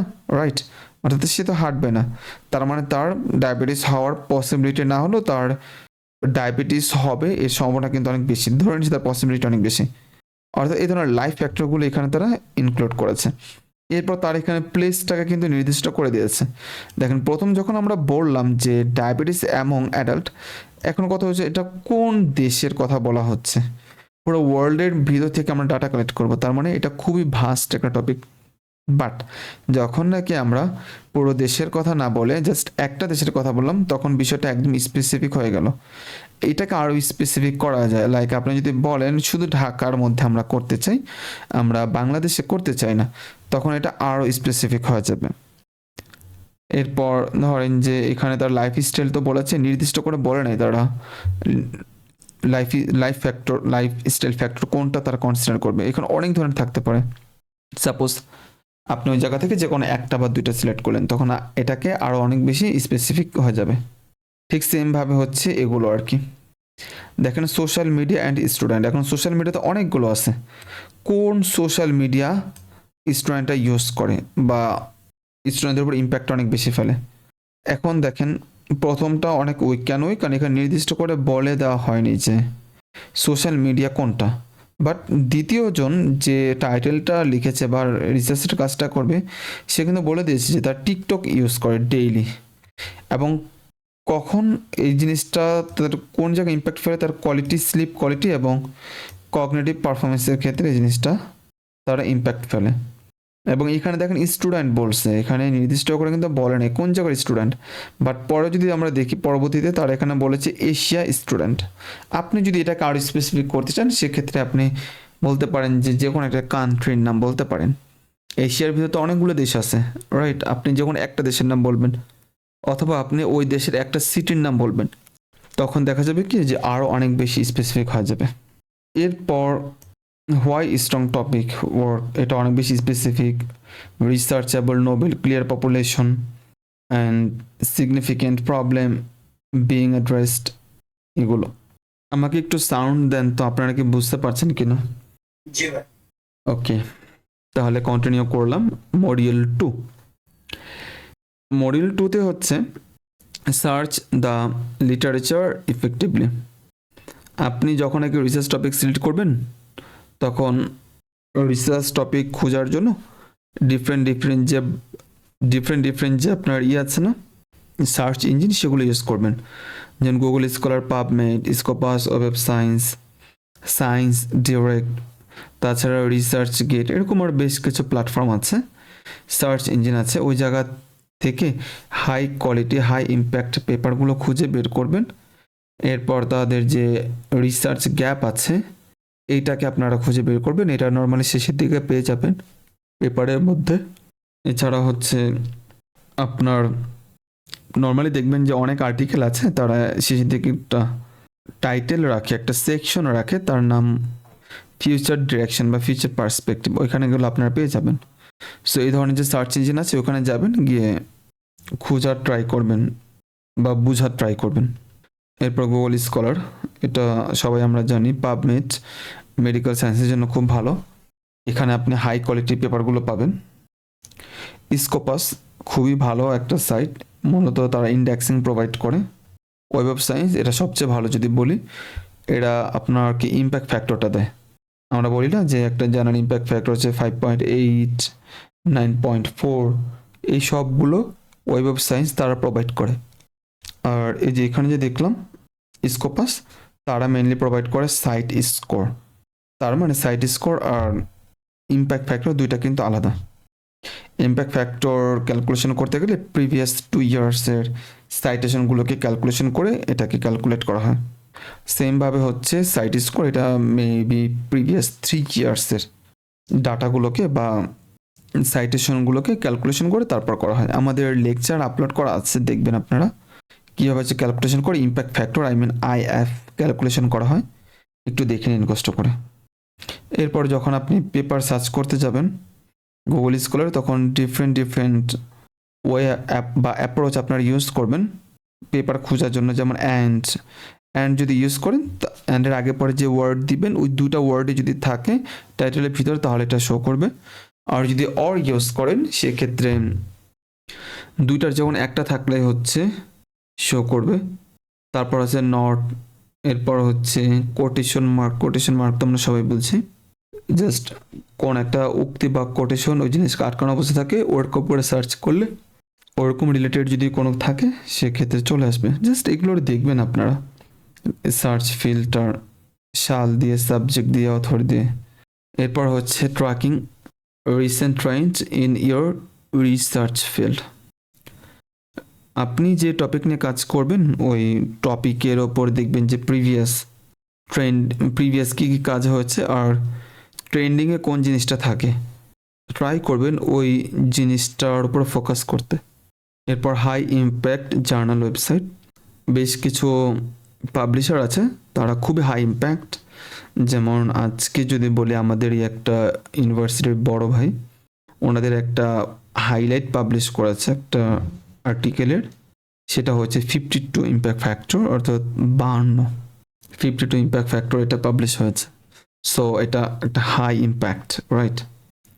এরকম আরও বেশ কিছু পাবলিশার আছে, যেমন Nature, world wide famous, Lancet, Science, Cell, ACS, Nano. এরপর identifying frequently cited paper and hot research area, আপনি বোঝা ট্রাই করবেন যে কোনটার সাইটেশন বেশি, কোন পেপারের, অর্থাৎ যে পেপারের সাইটেশন বেশি ধরে নেবেন যে ওইটার ডিমান্ড অনেক বেশি। বাট আপনি যদি চান ওইটা নিয়ে কাজ করতে পারেন, ওরকম সিমিলার একটা টপিক নিয়ে, বাট ইনোভেশন তো থাকতেই হবে। আর ট্রাই করবেন হট টপিক আছে না ওইটা নেওয়ার জন্য, তবে শুধুমাত্র হট টপিক বা ট্রেন্ডিং টপিক বা ইমার্সিং টপিকের উপর বেস করে কিন্তু করলে হবে না। এরপর হট রিসার্চ এরিয়া। এরপর 3 নম্বর মডিউলে যদি বলি আইডেন্টিফাইং রিসার্চ গ্যাপ, যেটা আমরা বললাম ট্রাই করবেন প্রত্যেকটা পেপারে রিসার্চ গ্যাপ নিয়ে কথা বলা থাকে ওইটা নিয়ে কাজ করতে। আমরা একটু ফাস্ট যাচ্ছি যার কারণে আমরা কোনো এক্সাম্পল দিতে পারছি না, বিকজ আমাদের অনেক স্লাইড আজকে এই জন্য। এরপর দেখেন যে রিসার্চ গ্যাপ, একটু দেখি আমি, আপনারা কি বুঝতে পারছেন? একটু আমাকে একটু জানান তো। জি আজকেটা যেহেতু থিওরি বেস, যার কারণে হয়তো আপনাদের বোরিং লাগতে পারে, বাট একটু জানাবেন। আর যেহেতু এটা আমাদের একটা স্বতন্ত্র কোর্স, আমরা এখানে অনেক কিছু স্কিপ করছি আর কি, আসলে না হলে আমরা শেষ করতে পারবো না, বাট আপনারা একটু ট্রাই করেন বোঝার জন্য। এরপর what counts as a research gap. আপনি যদি হচ্ছে একটা রিসার্চ গ্যাপ খুঁজে বের করতে পারেন, দেন আপনি ওটা নিয়ে কাজ করবেন, আপনার কাজের সাকসেস রেটটা কিন্তু বাড়বে, পেপার পাবলিশ হবে। আর আপনি যদি রিসার্চ গ্যাপ সিলেক্ট না করেন বা যদি কাউন্ট না করেন, যদি না বুঝেন, যেটা ইচ্ছা হলো ওরকম একটা টপিক নিয়ে কাজ শুরু করে দিলেন, বাট কাজ করার পর দেখলেন যে এই টপিকের উপর আজকে থেকে আরও 3 বছর আগে পেপার পাবলিশ হয়েছে 3টা 4টা 5টা, তখন কিন্তু আপনার কাজের নোবিলিটিটা থাকবে না। সেক্ষেত্রে আপনাকে এই জিনিসগুলো ভেরিফাই করে নিতে হবে। এরপর type of research gap, different হচ্ছে রিসার্চ গ্যাপ আছে, যেমন empirical gap occurs when not enough real data বা এক্সিস্টেন্স, অ্যাভারেজ এক্সিস্টেন্স, অর্থাৎ এমন একটা টপিক নিয়ে আপনি কাজ করতে চান যেটার জন্য কোনো রিয়েল ডাটা নাই বা এমন কোনো এভিডেন্স নাই যেটার উপরে ভিত্তি করে শক্তভাবে কোনো কথা বলা যায়, ওরকম একটা টপিক হচ্ছে আপনি সিলেক্ট করতে পারেন। এটাও it is one kind of empirical gap. এরপর ম্যাথোডোলজিক্যাল গ্যাপ, মেথড, যেমন আমরা বর্তমানে এখন যে কাজটা করছি আমাদের ল্যাবের ভিতরে, এটাকে যদি আমরা বলি যে methodological gap, so it can be said because আমরা ডিফারেন্ট মেথড অ্যাপ্রোচ করা ট্রাই করছি আমাদের ল্যাবের ভিতর, যাতে করে আমরা খুব ফাস্ট ডিটেকশন করতে পারি কোন অ্যান্টিবায়োটিকটা মাল্টি ড্রাগ রেসিস্ট্যান্ট, কোন ব্যাকটেরিয়াটা। সো এর জন্য আমাদের প্রাইমার ডিজাইন করতে হচ্ছে, জিন নিয়ে কাজ করতে হচ্ছে, কম্বিনেশন তৈরি করতে হচ্ছে। এরপর আমরা এখন বর্তমান ল্যাবে কাজ করছি, এরপর দেখা যাবে যে আমরা কাজ করবো আপনার কি বলো এটাকে, যে মাল্টিপ্লেক্স যে পিসিআর আছে ওখানে কাজ করব। অর্থাৎ আমরা ট্রাই করছি যে একটা ভালো কম্বিনেশন তৈরি করব যেটা আমরা ইউজ করব to detect the multidrug resistant when we collect the sample from the patient in the hospital, then we can do directly our experiment. সেক্ষেত্রে ম্যাথোডোলজিক্যাল গ্যাপ নিয়ে আমরা এখন মূলত কাজ করছি, মেবি বলা যায় এটাকে। এরপর যে থিওরিটিক্যাল গ্যাপ, যদি থিওরি বা কোনো মডেল যদি এর মধ্যে যদি কোনো গ্যাপ থাকে বা ইনকমপ্লিট থাকে, so you can choose for your research. এরপর পপুলেশন গ্যাপ, যদি এমন হয় যে একটা ড্রাগ এটা কাজ করে কি করে না, এটার জন্য আমরা বাংলাদেশের পিপলের উপরে করলাম বাট ইন্ডিয়ার পিপলের উপরে করলাম না। আপনি যদি চান ইন্ডিয়ার পিপলের উপরে করবেন, করতে পারেন, বাট হয় কি অনেক সময় বাঙালি যারা আছেন বাংলাদেশ বা আমাদের সাবকন্টিনেন্টে, বাংলাদেশ, ভারত, পাকিস্তান, শ্রীলঙ্কা, আমাদের বিহেভিয়ার, ব্যবহার, আচার আচরণ, জীবন অবস্থা, লাইফস্টাইল সব কিছু না সেম থাকে, অলমোস্ট সেম থাকে, খুব একটা বেশি ডিফারেন্ট থাকে না। যেমন আমরা যে ধরনের খাবারগুলো খেয়ে অভ্যস্ত নর্মালি খাই, ঠিক সেম ধরনের খাবারই দেখা যায় ইন্ডিয়াতে তারাও খায়, পাকিস্তান তারাও খায়, শ্রীলঙ্কাতে তারাও খায়। বাট বাংলাদেশের যে ধরনের মানুষ যে ধরনের খাবার খায় এইটার সাথে কিন্তু উগান্ডার খাবারে কিন্তু মিল নেই। আমাদের যে ম্যানার্স, আমাদের যে বিহেভিয়ার, এটার সাথে কিন্তু উগান্ডার মানুষের কিন্তু কোনো মিল নেই। আমাদের গায়ের কালারেও মিল নেই, আমাদের চুলেরও কিন্তু মিল নেই। আমাদের চুলগুলো খুব স্ট্রেইট, খুব সুন্দর লম্বা থাকে, ওদেরগুলো খুব কোঁকড়ানো থাকে। কোঁকড়ানো থাকারও একটা কারণ আছে, কারণ কি ওরা তো এমন একটা জায়গা থাকে ওইখানে প্রচণ্ড গরম থাকে, প্রচণ্ড গরম থাকে। এখন ওদের চুল যদি আমাদের মতো নর্মালি থাকে তাহলে ওদের মাথা কিন্তু প্রোটেকশনটা পাবে না। এটা তো জাস্ট একটা রিজন আর কি, জাস্ট বলার জন্য বলা। এই জন্য হতে পারে যে তাদের মাথার চুলগুলা কোঁকড়ানো, যাতে করে ওদের মাথাটা সূর্যের আলো থেকে প্রোটেক্ট থাকে বা মাথাটা একটু ভালো থাকে। চুল যেহেতু খুব বেশি ঘন থাকে, দ্যাটস ওয়াই খুব একটা বেশি প্রবলেম হয় না আন্ডার দ্য সান, অর্থাৎ সানের নিচে যদি দীর্ঘ সময় ধরে থাকে তাও খুব একটা বেশি প্রবলেম তাদের হয় না, তারা ওইটার সাথে ইউজ টু। বাট আমাদের মতো একজন মানুষকে যদি ইউগান্ডাতে পাঠিয়ে দেওয়া হয় বা আফ্রিকাতে পাঠিয়ে দেওয়া হয়, তাহলে কিন্তু প্রবলেম, আমরা কিন্তু এখানে সার্ভাইভ করতে পারবো না, কারণ ওই জায়গার যে এনভায়রনমেন্ট তার সাথে আমরা অ্যাডজাস্ট করে নিতে পারবো না। তাদের ওয়েদার আমাদের ওয়েদার সেম না, তাদের লাইফস্টাইল আমাদের লাইফস্টাইল সেম না, তারা যে ধরনের খাবার খায় আমরা সেই ধরনের খাবার খাই না। সেমভাবে আপনি যদি সাইবেরিয়াতে কোনো লোকজন পাঠিয়ে দেন, তাহলে কিন্তু তাদের লাইফস্টাইল সম্পূর্ণ আলাদা। তারা এমন একটা জায়গায় থাকে, সেখানে হচ্ছে সাইবেরিয়া, এটা রাশিয়ার একটা পার্ট। ওইখানে হচ্ছে সারা বছরই বরফে ঢাকা থাকে। ওইখানে মানুষের জীবন ব্যবস্থা লাইফস্টাইলটা কিন্তু ডিফারেন্ট। তার মানে আমরা যদি সিনারিওটা একটু চিন্তা করি, বাংলাদেশে একরকম থাকে বা বাংলাদেশের আশেপাশের দেশগুলো একরকম থাকে, আর কিছু দেশ থাকে খুবই ঠান্ডা, কিছু দেশ থাকে খুবই গরম। অর্থাৎ এই যে পপুলেশন, এখন আপনি যদি বাংলাদেশ নিয়ে কাজ করেন বা উগান্ডা নিয়ে যদি কাজ না হয়, আফ্রিকা নিয়ে যদি কাজ না হয়, সেক্ষেত্রে আপনি ওটা নিয়ে কাজ করতে পারেন। তখন বুঝতে পারবেন তার আশেপাশে এরকম যতগুলো দেশ আছে সবার মধ্যে আপনি ঠিক সেম রেজাল্টটা পাবেন। এরপর আপনি হয়তো ছেলেদের উপরে করলেন, মেয়েদের উপরে করলেন না, তখন ওইটা নিয়ে আপনার রিসার্চ করতে পারেন, কারণ এই ক্ষেত্রে হচ্ছে দুইটা ভাগ হয়ে যাবে, ছেলেদের এক ধরনের, মেয়েদের এক ধরনের। এরপর বয়সের একটা তারতম্য থাকে, নর্মালি 18 থেকে 25 বছর, বা যারা বৃদ্ধ, যারা ইয়াং, যারা হচ্ছে টিনেজার, এই যে ডিফারেন্ট তাদের বয়স, তাদের জেন্ডার, তাদের ভৌগোলিক অবস্থা, এগুলোর উপরে ডিপেন্ড করেও কিন্তু রিসার্চ গ্যাপ হতে পারে। ওকে, সো এই বিষয়গুলোকে একটু বোঝার ট্রাই করবেন, এটাই হচ্ছে মূলত আমাদের রিসার্চ গ্যাপ। এরপর এটা আমরা অলরেডি বলে ফেলেছি যে জিওগ্রাফিক্যাল। এরপর হচ্ছে কনসেপচুয়াল গ্যাপ। আপনারা এগুলো আসলে এগুলো একটা একটা করে বলতে গেলে তো আসলে খুব লেন্দি হয়ে যাবে, কারণ অলরেডি ক্লাসের অনেকটা সময় হয়ে গেছে। ওয়েট, একটু ভাবি আর কি, দাঁড়ান কীভাবে জিনিসটাকে শর্ট করা যায়। আমি একটু হেডিংগুলো আছে না, এটা জাস্ট একটু বলে যাই, আর ভিতরে বিষয়গুলো একটু দেখবেন আর কি, বোঝা ট্রাই করবেন, ব্যাখ্যা না করে জাস্ট শর্ট করে বলবো। এরপর হচ্ছে কনসেপচুয়াল গ্যাপ। যদি আপনার কনসেপ্ট বা ভেরিয়েবল যদি মিসিং থাকে, সো আপনি এটা নিয়ে কাজ করতে পারেন। এরপর টেকনোলজিক্যাল গ্যাপ। আপনি হয়তো এক ধরনের টেকনোলজি ইউজ করেছেন, অন্য আরেকটা দেশ তারা হয়তো অন্য একটা টেকনোলজি ইউজ করবে, তারা হয়তো বা ডিফারেন্ট একটা রেজাল্ট পাবে, আউটকাম পাবে। সো এরকম টেকনোলজিক্যাল গ্যাপ, এই জিনিসটাকে আপনি কনসিডার করতে পারেন to take the research topic.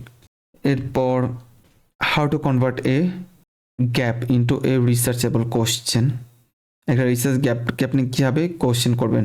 Suppose আপনাকে যদি বলি, আপনারা সার্ভে যদি করে থাকেন, তাহলে দেখবেন যে সার্ভেতে কী হয়, সার্ভেতে হয় যে অনেক ধরনের কোশ্চেন থাকে, ওই কোশ্চেনগুলোর অ্যান্সার আমরা নেওয়ার ট্রাই করি, তারপর ওগুলো দিয়ে হচ্ছে আমরা একটা ডাটা তৈরি করি, পরে ওই ডাটাটাকে আমরা পাবলিশ করি। সেমভাবে হচ্ছে এটা আপনারা করতে পারেন। মনে করেন যে বাংলাদেশে কতজন মানুষের ডায়াবেটিস আছে, এখন আপনি 10টা প্রশ্ন করে ডাটা কালেক্ট করলেন, আরেকজন 50টা প্রশ্ন করে ডাটা কালেক্ট করলো, কারটা বেশি স্ট্রং হবে? অবশ্যই যে 50+ কোশ্চেন করে ডাটা কালেক্ট করেছে তারটা স্ট্রং হবে, কারণ তিনি অনেকগুলো বিষয় জানতে পারবেন, তার ডাটা অনেক বেশি শক্তিশালী হবে। আর বিপরীতভাবে যে নাকি মাত্র 10টা ডাটা নিয়ে কাজ করে, তার ওরকম একটা ডাটা কিন্তু সে পায়নি, কারণ আদার ফ্যাক্টরগুলো কিন্তু ইম্পর্টেন্ট। এরপর দেখা যাবে যে একজনে মাত্র 500 জনের কাছ থেকে ডাটা কালেক্ট করেছে, আর একজন 5000 লোকের থেকে ডাটা কালেক্ট করেছে। এই যে এটাও কিন্তু এক ধরনের মানে অ্যাপ্রোচ হতে পারে। ওকে, অর্থাৎ আপনি কোন ধরনের প্রশ্ন আপনি এখানে সিলেক্ট করবেন বা কতজন হচ্ছে আপনি পপুলেশন নিয়ে কাজ করবেন, ওই বিষয়গুলোকে এখানে এনে আপনি একটা রিসার্চ গ্যাপ বের করতে পারবেন এই জায়গা থেকে। এরপর চুজ রিসার্চ অ্যাঙ্গেল। আপনি কি মেকানিস্টিক করবেন, নাকি এক্সপেরিমেন্টাল, নাকি ক্লিনিক্যাল, নাকি ফর্মুলেশন বেসড করবেন, এটা ডিপেন্ড করে। যেমন আমি আপনাদেরকে একটু বলি, আমরা ল্যাবের ভিতরে যেটা করছি এটা হচ্ছে এক্সপেরিমেন্টাল, আর রিভিউ আর্টিকেল বা এই ধরনের যতগুলো কাজ করে এটা নর্মালি মেকানিস্টিক, এটা রিসার্চ আর্টিকেলও হয়। এরপর হসপিটালে যারা কাজ করে তারা হচ্ছে ক্লিনিক্যাল নিয়ে তারা রিসার্চ করে, আর যারা ফার্মাসি ব্যাকগ্রাউন্ডের হয় ওই ধরনের কাজ করে তারা হচ্ছে ফর্মুলেশন বেস নিয়ে কাজ করতে পারে। দ্যাট মিনস ডিপেন্ড করে আপনি কোন অ্যাঙ্গেলে হচ্ছে কাজ করবেন। এবার turn into a research question, এগুলো একটু পড়ে নেবেন। এরপর অ্যানাদার, ওকে। এরপর practical tool for identifying research gap. কোন ধরনের টুল আপনি ইউজ করবেন ডিপেন্ড করে, এটার উপরে আপনি করতে পারেন। এরপর trend analysis, citation trial, systematic review method, systematic review prism বা কোনটা আপনি ইউজ করে আপনি করবেন ডিপেন্ড করে। এরপর হচ্ছে ইভালুয়েটিং করতে হবে আপনার টপিক ফিজিবিলিটি, অর্থাৎ আপনি যে টপিকটা সিলেক্ট করেছেন কাজ করার জন্য ওইটার জন্য আপনার যে ধরনের রিসার্চগুলো থাকে ওই জিনিসটাকে ইভালুয়েট করা। যেমন এখানে কয়েকটা বিষয় আমরা বলেছি, যেমন time, realistic schedule and milestone. Suppose আপনি এমন একটা কাজ করতে চান যেটা করতে সময় লাগবে 10 বছর, বাট আপনার হাতে সময় আছে 1.5 বছর, আপনি তো এটা করতে পারবেন না। তার মানে আপনার টাইমের যে রিসোর্সটা এটা শর্টেজ আছে। সো আপনাকে এমন একটা টপিক সিলেক্ট করতে হবে যেটা 1.5 বছরে করা পসিবল, রাইট? যেটা ওই যে আমি আমাদের ক্লাসের শুরু দিকে বলেছিলাম যে আমরা তো হচ্ছে 400টার মতো প্রাইমারি ডিজাইন করেছে, এখন 400টা নিয়ে তো আমি কাজ করতে পারবো না, এক্ষেত্রে হিউজ পরিমাণ রিসোর্স দরকার হবে, আর পরে আমার 4-5 বছর হয়তো লেগে যাবে এটা নিয়ে কাজ করতে। সো এটা তো পসিবল না, রাইট? তখন আমাকে কি করতে হবে, আমাকে যেমন এই জিনিসটা কমিয়ে আনতে হয়েছে, প্রায় 22 আমরা নিয়ে এখন কাজ করছে।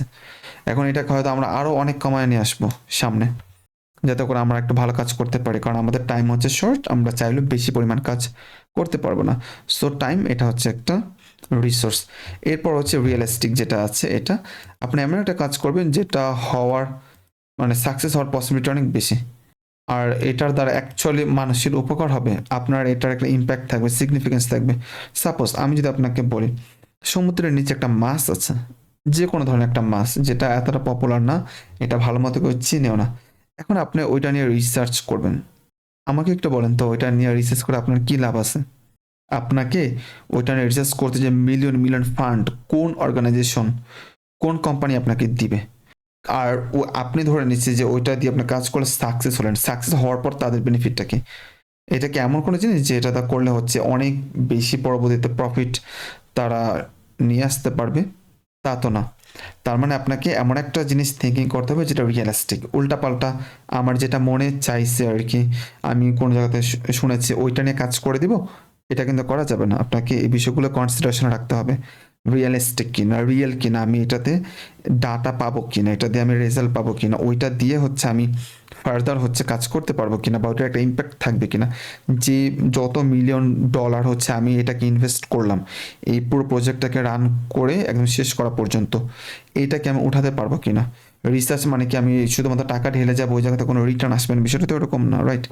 যেমন যখন কি হচ্ছে যে কোনো ড্রাগ, আপনি যদি নতুন একটা ড্রাগ তৈরি করেন, ওটা যদি কমার্শিয়ালে বাজারজাত করেন, তখন তো আপনি হিউজ পরিমাণ মানি মেক করবেন, তখন ওই জিনিসটা যে টাকা ইনভেস্ট করেছেন ওটা কিন্তু উঠে আসবে। এটা তো আর এরকম না কোনো চ্যারিটি ফার্ম না, রাইট? দ্যাট মিনস আপনাকে এই বিষয়গুলোকে কনসিডার করতে হবে, অর্থাৎ ethics, approval, data collection, analysis যা যা আছে আর কি, এগুলো একটু খেয়াল করতে হবে। এরপর ক্রিয়েট বিল্ডিং, ওকে, এটা ইম্পর্ট্যান্ট না, দেখে নিন। এরপর রিসোর্স অ্যান্ড ইকুইপমেন্ট, যেটা আমরা বলেছি ল্যাবে কাজ করবেন কিন্তু আপনার তো রিসোর্স নাই, আপনি তো করতে পারবেন না। আপনার লাগবে হচ্ছে পিসিআর মেশিন, আপনার ল্যাবে পিসিআর মেশিন নেই, আপনার লাগবে হচ্ছে সাপোজ এইচপিএলসি, আপনার ল্যাবে এইচপিএলসি নেই, তখন আপনি কি করবেন? বা ওইটাকে রান করার জন্য যে টাকা লাগবে, টাকা আপনার কাছে নেই, করা যাবে না। তো ওইটা কাজ আপনাকে ওই জিনিসটা আগে থিঙ্ক করে নিতে হবে যে আমি এটা নিয়ে কাজ করবো নাকি করবো না। এরপর হচ্ছে আপনার সফটওয়্যার দরকার হবে, রিয়েজেন্টের দরকার হবে, আপনার কোনো একটা কিছু কিনতে গেলে লাইসেন্সের দরকার হবে। এনিমেল নিয়ে কাজ করলে বা ইনভিউ নিয়ে কাজ করতে গেলে আপনার মাইস, র্যাট বা গিনিপিক বলি বা র্যাবিট বলি, মানকি বলি, এইসব বিষয় দরকার হবে। সো এই বিষয়গুলোকে আপনাকে কনসিডারেশনে নিতে হবে। এরপর আপনি যদি পেপার লিখতে যান সেক্ষেত্রে আপনার বেশ কিছু খরচ আছে, পেপার পাবলিকেশন করতে গেলে খরচ আছে। সো এই বিষয়গুলো প্রত্যেকটা আপনাকে ভাবতে হবে, শুধুমাত্র একটা টপিক নিব কাজ করবো এরকম না। অ্যাগেন আমি আপনাদেরকে একটু বলি, আপনাদের কাছে মনে হতে পারে যে এত কিছু ভেবে আমি রিসার্চের কাজ করব, আমি টপিক সিলেক্ট করলে এত কিছু চিন্তা করলে তো কোনো টপিক সিলেক্টই করা যাবে না।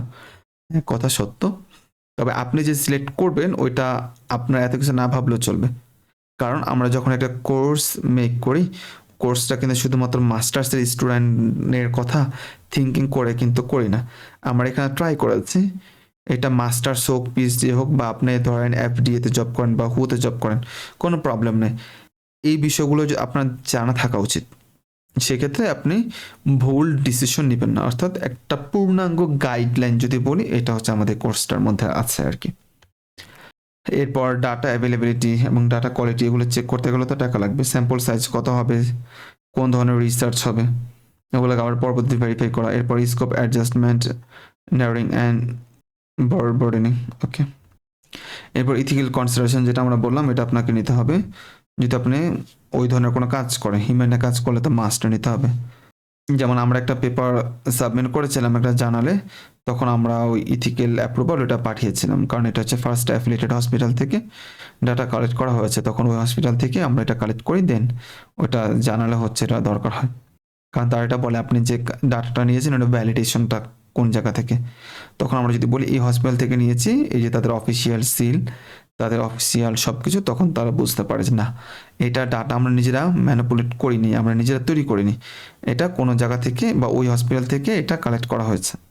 Align the topic your expertise and interest, ওই টপিকটা সিলেক্ট করবেন যেটার প্রতি আপনি অনেক বেশি এক্সপার্ট বা আপনার ওটার প্রতি ইন্টারেস্ট আছে। সাপোজ আমার হচ্ছে ক্যান্সার নিয়ে কাজ করা খুব ইচ্ছা বা নিউরোসায়েন্স নিয়ে কাজ করার ইচ্ছা, আমি এটা করতেছি। ইভেন আমি এখন বর্তমানে পিসিআর নিয়ে কাজ করছে আমার ল্যাবের ভিতর। এখন আমাকে কেউ যদি বলে যে মেশিন লার্নিং নিয়ে কাজ করতে, এটা নিয়ে এখন পর্যন্ত আমার ইন্টারেস্ট নাই, এমএল বা মেশিন লার্নিং। সো আমি যদি ওইটা নিয়ে কাজ করতে চাই তাহলে আমি ওই টপিক সিলেক্ট করব না নর্মালি, বাট যদি করতে চাই তাহলে আগে আমাকে শিখতে হবে, তারপর হচ্ছে আমি সিলেক্ট করব, রাইট? মানে আমরা তো এরকম না আমার যেটা মন চাবে আমি ওইটা নিয়ে করবো, আমাকে দেখতে হবে আমার পটেনশিয়াল কোন জায়গা আছে। সাপোজ আমি হচ্ছে ফার্মাসি নিয়ে পড়েছে, আমাকে যদি কেউ বলে একটা ফিজিক্সের টপিক নিয়ে কাজ করতে, আমি তো করতে পারবো না, কারণ ওইটার ওপর আমার কোনো নলেজ নাই, আমার ব্যাকগ্রাউন্ড নলেজ, আমার ফাউন্ডেশন নেই। সো আমি ওই টপিক নিয়ে কাজ করতে গেলে পারবো না আমি ওইটা, রাইট? সো এটা করা যাবে না, আপনাকে এমন একটা টপিক নিয়ে কাজ করতে হবে যেটার প্রতি আপনার ইন্টারেস্ট আছে এবং আপনি ওইটাতে এক্সপার্ট। লাইক আমি একজন ফার্মাসিস্ট, সো ফার্মাসি রিলেটেড যে কোনো সাবজেক্টে আই এম এক্সপার্ট, কারণ আমি ব্যাচেলর মাস্টার্স কমপ্লিট করেছি। So I know about my subject. You know about your subject. এরপর রিস্ক ম্যানেজমেন্ট অ্যান্ড মাইগ্রেশন, অর্থাৎ যে বিষয়গুলো রিস্ক হতে পারে ওগুলোকে আপনি ট্রাই করবেন রিডিউস করার জন্য, এটি হচ্ছে তার সারমর্ম। এরপর আমরা এই টপিকগুলো খুব দ্রুত শেষ করব, তাহলে আমাদের পুরো জিনিসটা একটু ওভারভিউ হয়ে যাবে। Aligning topic with journal requirement, আপনি জার্নালের রিকোয়ারমেন্টটা দেখে নেবেন যে। এরপর read a interpret the journal AIIMS and scope, যেটা আমরা বলেছি জার্নালে খুব সুন্দর করে দেওয়া আছে যে তার এইম এবং স্কোপটা কি, ওই রিলেটেড হচ্ছে আপনার টপিক সিলেক্ট করে ট্রাই করবেন। নাহলে দেখা যাবে যে আপনি পেপার লিখছেন বা কাজও করেছেন কিন্তু ওই রিলেটেড কোনো কাজ কোনো জার্নাল অ্যাকসেপ্ট করে না, তখন আপনার টাকা সময় এনার্জি সবগুলি লস। এরপর understand impact metrics indexing and what they mean, আপনাকে এই বিষয়গুলো আসলে জানতে হবে, ইম্প্যাক্ট ফ্যাক্টর কি, ম্যাট্রিক্স কি, ইন্ডেক্সিং কি। যাই হোক এটা আমাদের যে প্রথম কোর্স যেটা বলেছিলাম ওইখানে ডিটেলস দেওয়া আছে, যেমন স্কোপাস ইন্ডেক্স থাকা লাগবে, ওয়েব সায়েন্স থাকা লাগবে। এরপর পাবলিকেশন করতে কত টাকা লাগবে, এপিসি যেটাকে বলে আর্টিকেল প্রসেসিং চার্জ বা আর্টিকেল পাবলিশিং চার্জ, এটা আপনাকে লাগবে। এটা সাপোজ 3 থেকে 4 লাখ টাকা লাগে, এখন এই টাকাটা কে দিবে? আপনি কাজ তো করে ফেললেন কিন্তু এই টাকা তো ম্যানেজ করতে হবে আপনার নিজেকে। সো এই বিষয়গুলো হচ্ছে ভাবতে হবে। সাপোজ আমি এখানে একটু বলে দিই একটা এক্সাম্পল হিসেবে, পলস ওয়ান হচ্ছে একটা জার্নাল। এই জার্নালে যখন আমরা একটা পেপার সাবমিট করলাম, পেপারটা অ্যাকসেপ্ট হলো, পেপারটা হচ্ছে ওখানে পাবলিশ হবে, বাট প্রবলেম হইতেছে এখানে অনেক টাকা লাগে, বাংলাদেশি টাকা প্রায় 6.5-7 লাখ টাকা লাগে। এখন এত টাকা কে দিবে? মানে প্রায় $4,500, এর থেকেও বেশি ছিল আর কি, তখন $5,500 মতো। তখন এত টাকা কে দিবে? তখন ওই টাকাকে আমাদের ম্যানেজ করতে হয়েছে। দেখেন কাজ করার পরে আমাদের চিন্তা করতে হচ্ছে, বাট আমরা আগে থেকে যদি চিন্তা করতাম যে এখানে যদি এত টাকা লাগে দেখে নিতাম, তাহলে প্রবলেমটা আমরা ফেস করতাম না। এরপর how two match your research topic with your right journal, এটা তো সহজ হিসাব, আপনি আগে থেকে জার্নাল সিলেক্ট করে পর টপিক সিলেক্ট করবেন, এটা আপনার জন্য বেটার হবে। এরপর স্কোর ক্যান্ডিডেট জার্নাল ম্যাট্রিক্স, আচ্ছা এগুলো তেমন কোনো কিছু না, এগুলো ডিফারেন্ট স্কোর। এরপর হচ্ছে manuscript and submission details, very simple process. এরপর অ্যাভয়েডিং প্রিডিটরি জার্নালগুলোকে অ্যাভয়েড করবেন, এটা হচ্ছে দেখুন স্কোপাস ইন্ডেক্স কিনা বা ওয়েব সায়েন্স ইন্ডেক্স কিনা, যদি এগুলো হয় তাহলে ভালো, আর এগুলো যদি বাইরে থাকে তাহলে most of the journal can be predatory journal, so you should avoid the predatory journal to submit your research paper or any kind of academic paper. Beall's list নামে একটা ওয়েবসাইট আছে, ওইটা দিয়ে চেক করা যায় আপনার এই যে এটা প্রিডিটরি জার্নাল কিনা চেক করা যায়। আমাদের ক্লাস দেওয়া আছে, শর্ট ভিডিও দেওয়া আছে, একটু দেখে নিন কষ্ট করে। এরপর হচ্ছে আদার প্র্যাকটিক্যাল কনসিডারেশন, ল্যাঙ্গুয়েজ এডিটিং, এগুলো বেশ কিছু বিষয় থাকে, কারণ ল্যাঙ্গুয়েজ এডিট না করলে আপনার আর্টিকেলের অবস্থা খুবই খারাপ। আপনারা তো আর্টিকেল লেখেন, বা আমরা আর্টিকেল লিখি, এটা তো আমরা বাঙালি যেহেতু আমরা আমাদের মতো করে হচ্ছে লিখি, বাট স্ট্যান্ডার্ড ইংলিশ আমরা ফলো করি না, কারণ আমরা জানি না কীভাবে এটা করতে হয়। তখন আমরা এরকম টাকা দিলে ওরা ঠিক করে দেয়। এটা জার্নালের স্পেশাল আছে, ওদের ইংলিশ এডিটিং তাদের সেকশন আছে, ওখানে পে করতে হয়। বাংলাদেশি টাকায় 20-25 হাজার টাকা লাগে, ডিপেন্ড করে আপনার ওয়ার্ডের উপর। ওয়ার্ড যত বেশি হবে টাকার পরিমাণ তত বেশি হবে। সো ওরা একটা সময় নেয়, 10-15 দিনের সময় নিতে পারে। এর ফলে দেখা যায় যে তারা এটা এডিট করে পাঠায় দেয়, ইভেন তারা বেশ কিছু ডকুমেন্ট দিয়ে দেয় যে এই জার্নালের এই এক্সপার্ট যারা আছে তারা পেপারটাকে এডিট করেছে। সো এটা যদি করায় নিতে পারেন, so it can be good for your. এরপর 6 নম্বর যদি বলি, finalise your research topic. Formulating clear research title, খুব সুন্দর একটা টাইটেল সিলেক্ট করবেন। এরপর ক্রাফটিং রিসার্চ কোশ্চেন আর অবজেক্ট। এরপর এনশিওর করবে নোবিলিটি, সিগনিফিকেশন, ক্লারিটি, যাতে অবশ্যই নোবিলিটি থাকে, সিগনিফিকেন্স থাকে এবং ক্লারিটি থাকে। তার মানে খুব সুন্দর একটা টাইটেল আপনাকে সিলেক্ট করতে হবে। টাইটেল সিলেকশনের উপর একটা ক্লাস আছে আমাদের, একটু দেখবেন কষ্ট করে, ইউটিউব চ্যানেলে চলে যাবেন, ওইখানে রাইটিং টু পাবলিকেশন নামে একটা প্লেলিস্ট করা আছে। আজকে থেকে প্রায় 2 বছর হয়তো হয়ে যাবে, আমি যখন বাংলাদেশে ছিলাম তখন এটা রেকর্ড করেছিলাম। ওইটা মেইনলি আমাদের ছিল একটা পেইড কোর্স আমরা করব প্ল্যানিং, বাট ওটা এখন আমরা সবার জন্য উন্মুক্ত করে দিয়েছি। আপনারা ওইটাতে যদি যান, একদম অ্যাবস্ট্রাক্ট লেখা থেকে শুরু করে টাইটেল সিলেকশন থেকে যা যা লাগে প্রত্যেকটা জিনিস ওখানে ধরে ধরে ব্যাখ্যা করা আছে। সো একটু কষ্ট করে দেখে নিতে পারেন যদি চান। এরপর প্রিপেয়ারিং এ টপিক, জাস্টিফিকেশন স্টেটমেন্ট। এরপর এক্সাম্পল এখানে একটা দেওয়া আছে, একটু দেখলে হয়ে যাবে। এরপর ইনস্ট্রাক্টর ফিডব্যাক অ্যান্ড রিভিশন। আপনি যখন নাকি একটা টাইটেল সিলেক্ট করবেন, 0 থেকে 5 ওয়ার্ডের ভিতর ট্রাই করবেন, এর থেকে বেশি ওয়ার্ড হতে পারে, হওয়াটা কোনো দোষের না। সো ধরে নিচ্ছি আপনি খুব ভালো একটা টাইটেল সিলেক্ট করেছেন, করার পর আপনার যে মেন্টর আছে তাকে পাঠাবেন। So your mentor can be your supervisor, your senior brother, your teacher, your research mate, your friend, anyone, okay? যে কেউ হতে পারে যে নাকি বিষয় সম্পর্কে ভালো জানে, তাকে পাঠাবেন। পাঠায় বলবেন যে দেখেন আমার এটা ঠিক আছে কিনা। সো আপনার টাইটেলটাকে সে ইভালুয়েট করে দিবে, দেন আপনি মোটামুটি বুঝে যাবেন যে আপনার এই ধরনের একটা দরকার টাইটেল। বা সে যদি কোনো কারেকশন দেয়, আপনার উচিত কারেকশন অনুযায়ী ইমপ্রুভ করা। ওকে, ফাইনালি হচ্ছে আমরা শেষ করতে পেরেছি আমাদের রিসার্চ টপিক কিভাবে হচ্ছে সিলেক্ট করতে হয়। অনেকগুলো স্লাইড শেষ করেছে। এখন কাইন্ডলি আমাকে একটু বলেন কারা কোনো কোশ্চেন আছে কি না। এনিওয়ান, কারা কোনো কোশ্চেন আছে? আই মিন বুঝতে পেরেছেন?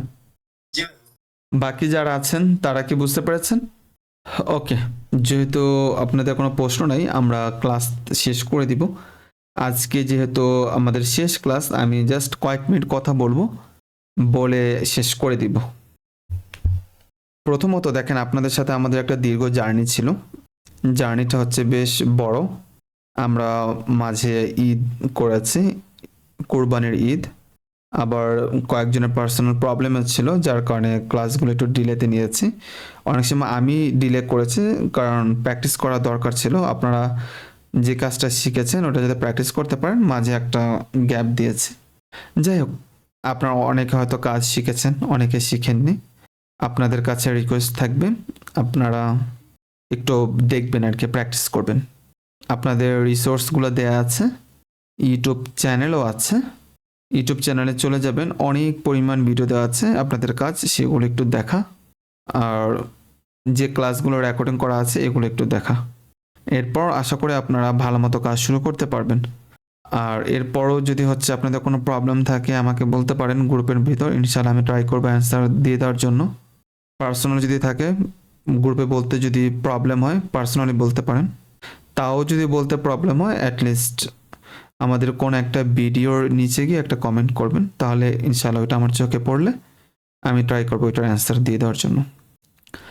যাই হোক, জাস্ট এই ছিল আমাদের কথাবার্তা। দীর্ঘ 1 মাসের বেশি, যদি সব কিছু মিলে যদি বলি প্রায় 2 মাস হয়ে যাবে আমরা কোর্সটা কন্টিনিউ করছিলাম। এর মধ্যে অনেকগুলো ক্লাস করেছে কন্টিনিউ, প্রত্যেক দিন তো ক্লাস করা পসিবল না, বাট করেছে। আপনারা দোয়া করে আপনারা হচ্ছে কাজ শুরু করেন, আল্লাহ আপনাদের ভালো একটা জায়গায় নিয়ে যাক, ভালো কিছু কাজ করেন, অ্যাটলিস্ট কয়েকটা পেপারে কাজ করেন, ওইটা পাবলিকেশনে ট্রাই করেন। দেন যার যেখানে প্ল্যানিং আছে, আল্লাহ যাতে আপনাদের ওই ব্যবস্থাটা করে দেন। দেখেন, আমি একটা কথা বলি আপনাদেরকে, আজকে যদি আমাদের কোর্সটা শেষ, অনেকে আপনাদেরকে অনেক কিছু বলবে যে রিসার্চ মানে হচ্ছে এমন কোনো কিছু করে ফেলা যেটা অনেক বড় কিছু। দিন শেষে আপনি যখন অ্যাপ্লিকেশন করবেন আপনার সিভিটা প্রথমে যাবে, প্রথমে আপনি যাবেন না। সিভির ভিতর যখন একজনের পাবলিকেশন থাকবে কয়েকটা আর আপনার থাকবে না, ইনিশিয়ালি আপনার সিভিটা রিজেক্ট হয়ে যাবে ওই জায়গা থেকে। আমি বলছি না যে সবার এরকম হয়, ডিপেন্ড করে কম্পিটিশনের ওপর। আর এখন সবাই কম বেশি পাবলিকেশনের কাজ করে। সো আপনাকে সায়েন্টিস্ট হতে হবে না, আপনাকে রিসার্চার হতে হবে না। ওইটা আপনি আপনার যখন সময় হবে আপনি যদি ট্রাই করেন ইনশাআল্লাহ আল্লাহ চায় তো অবশ্যই হবে।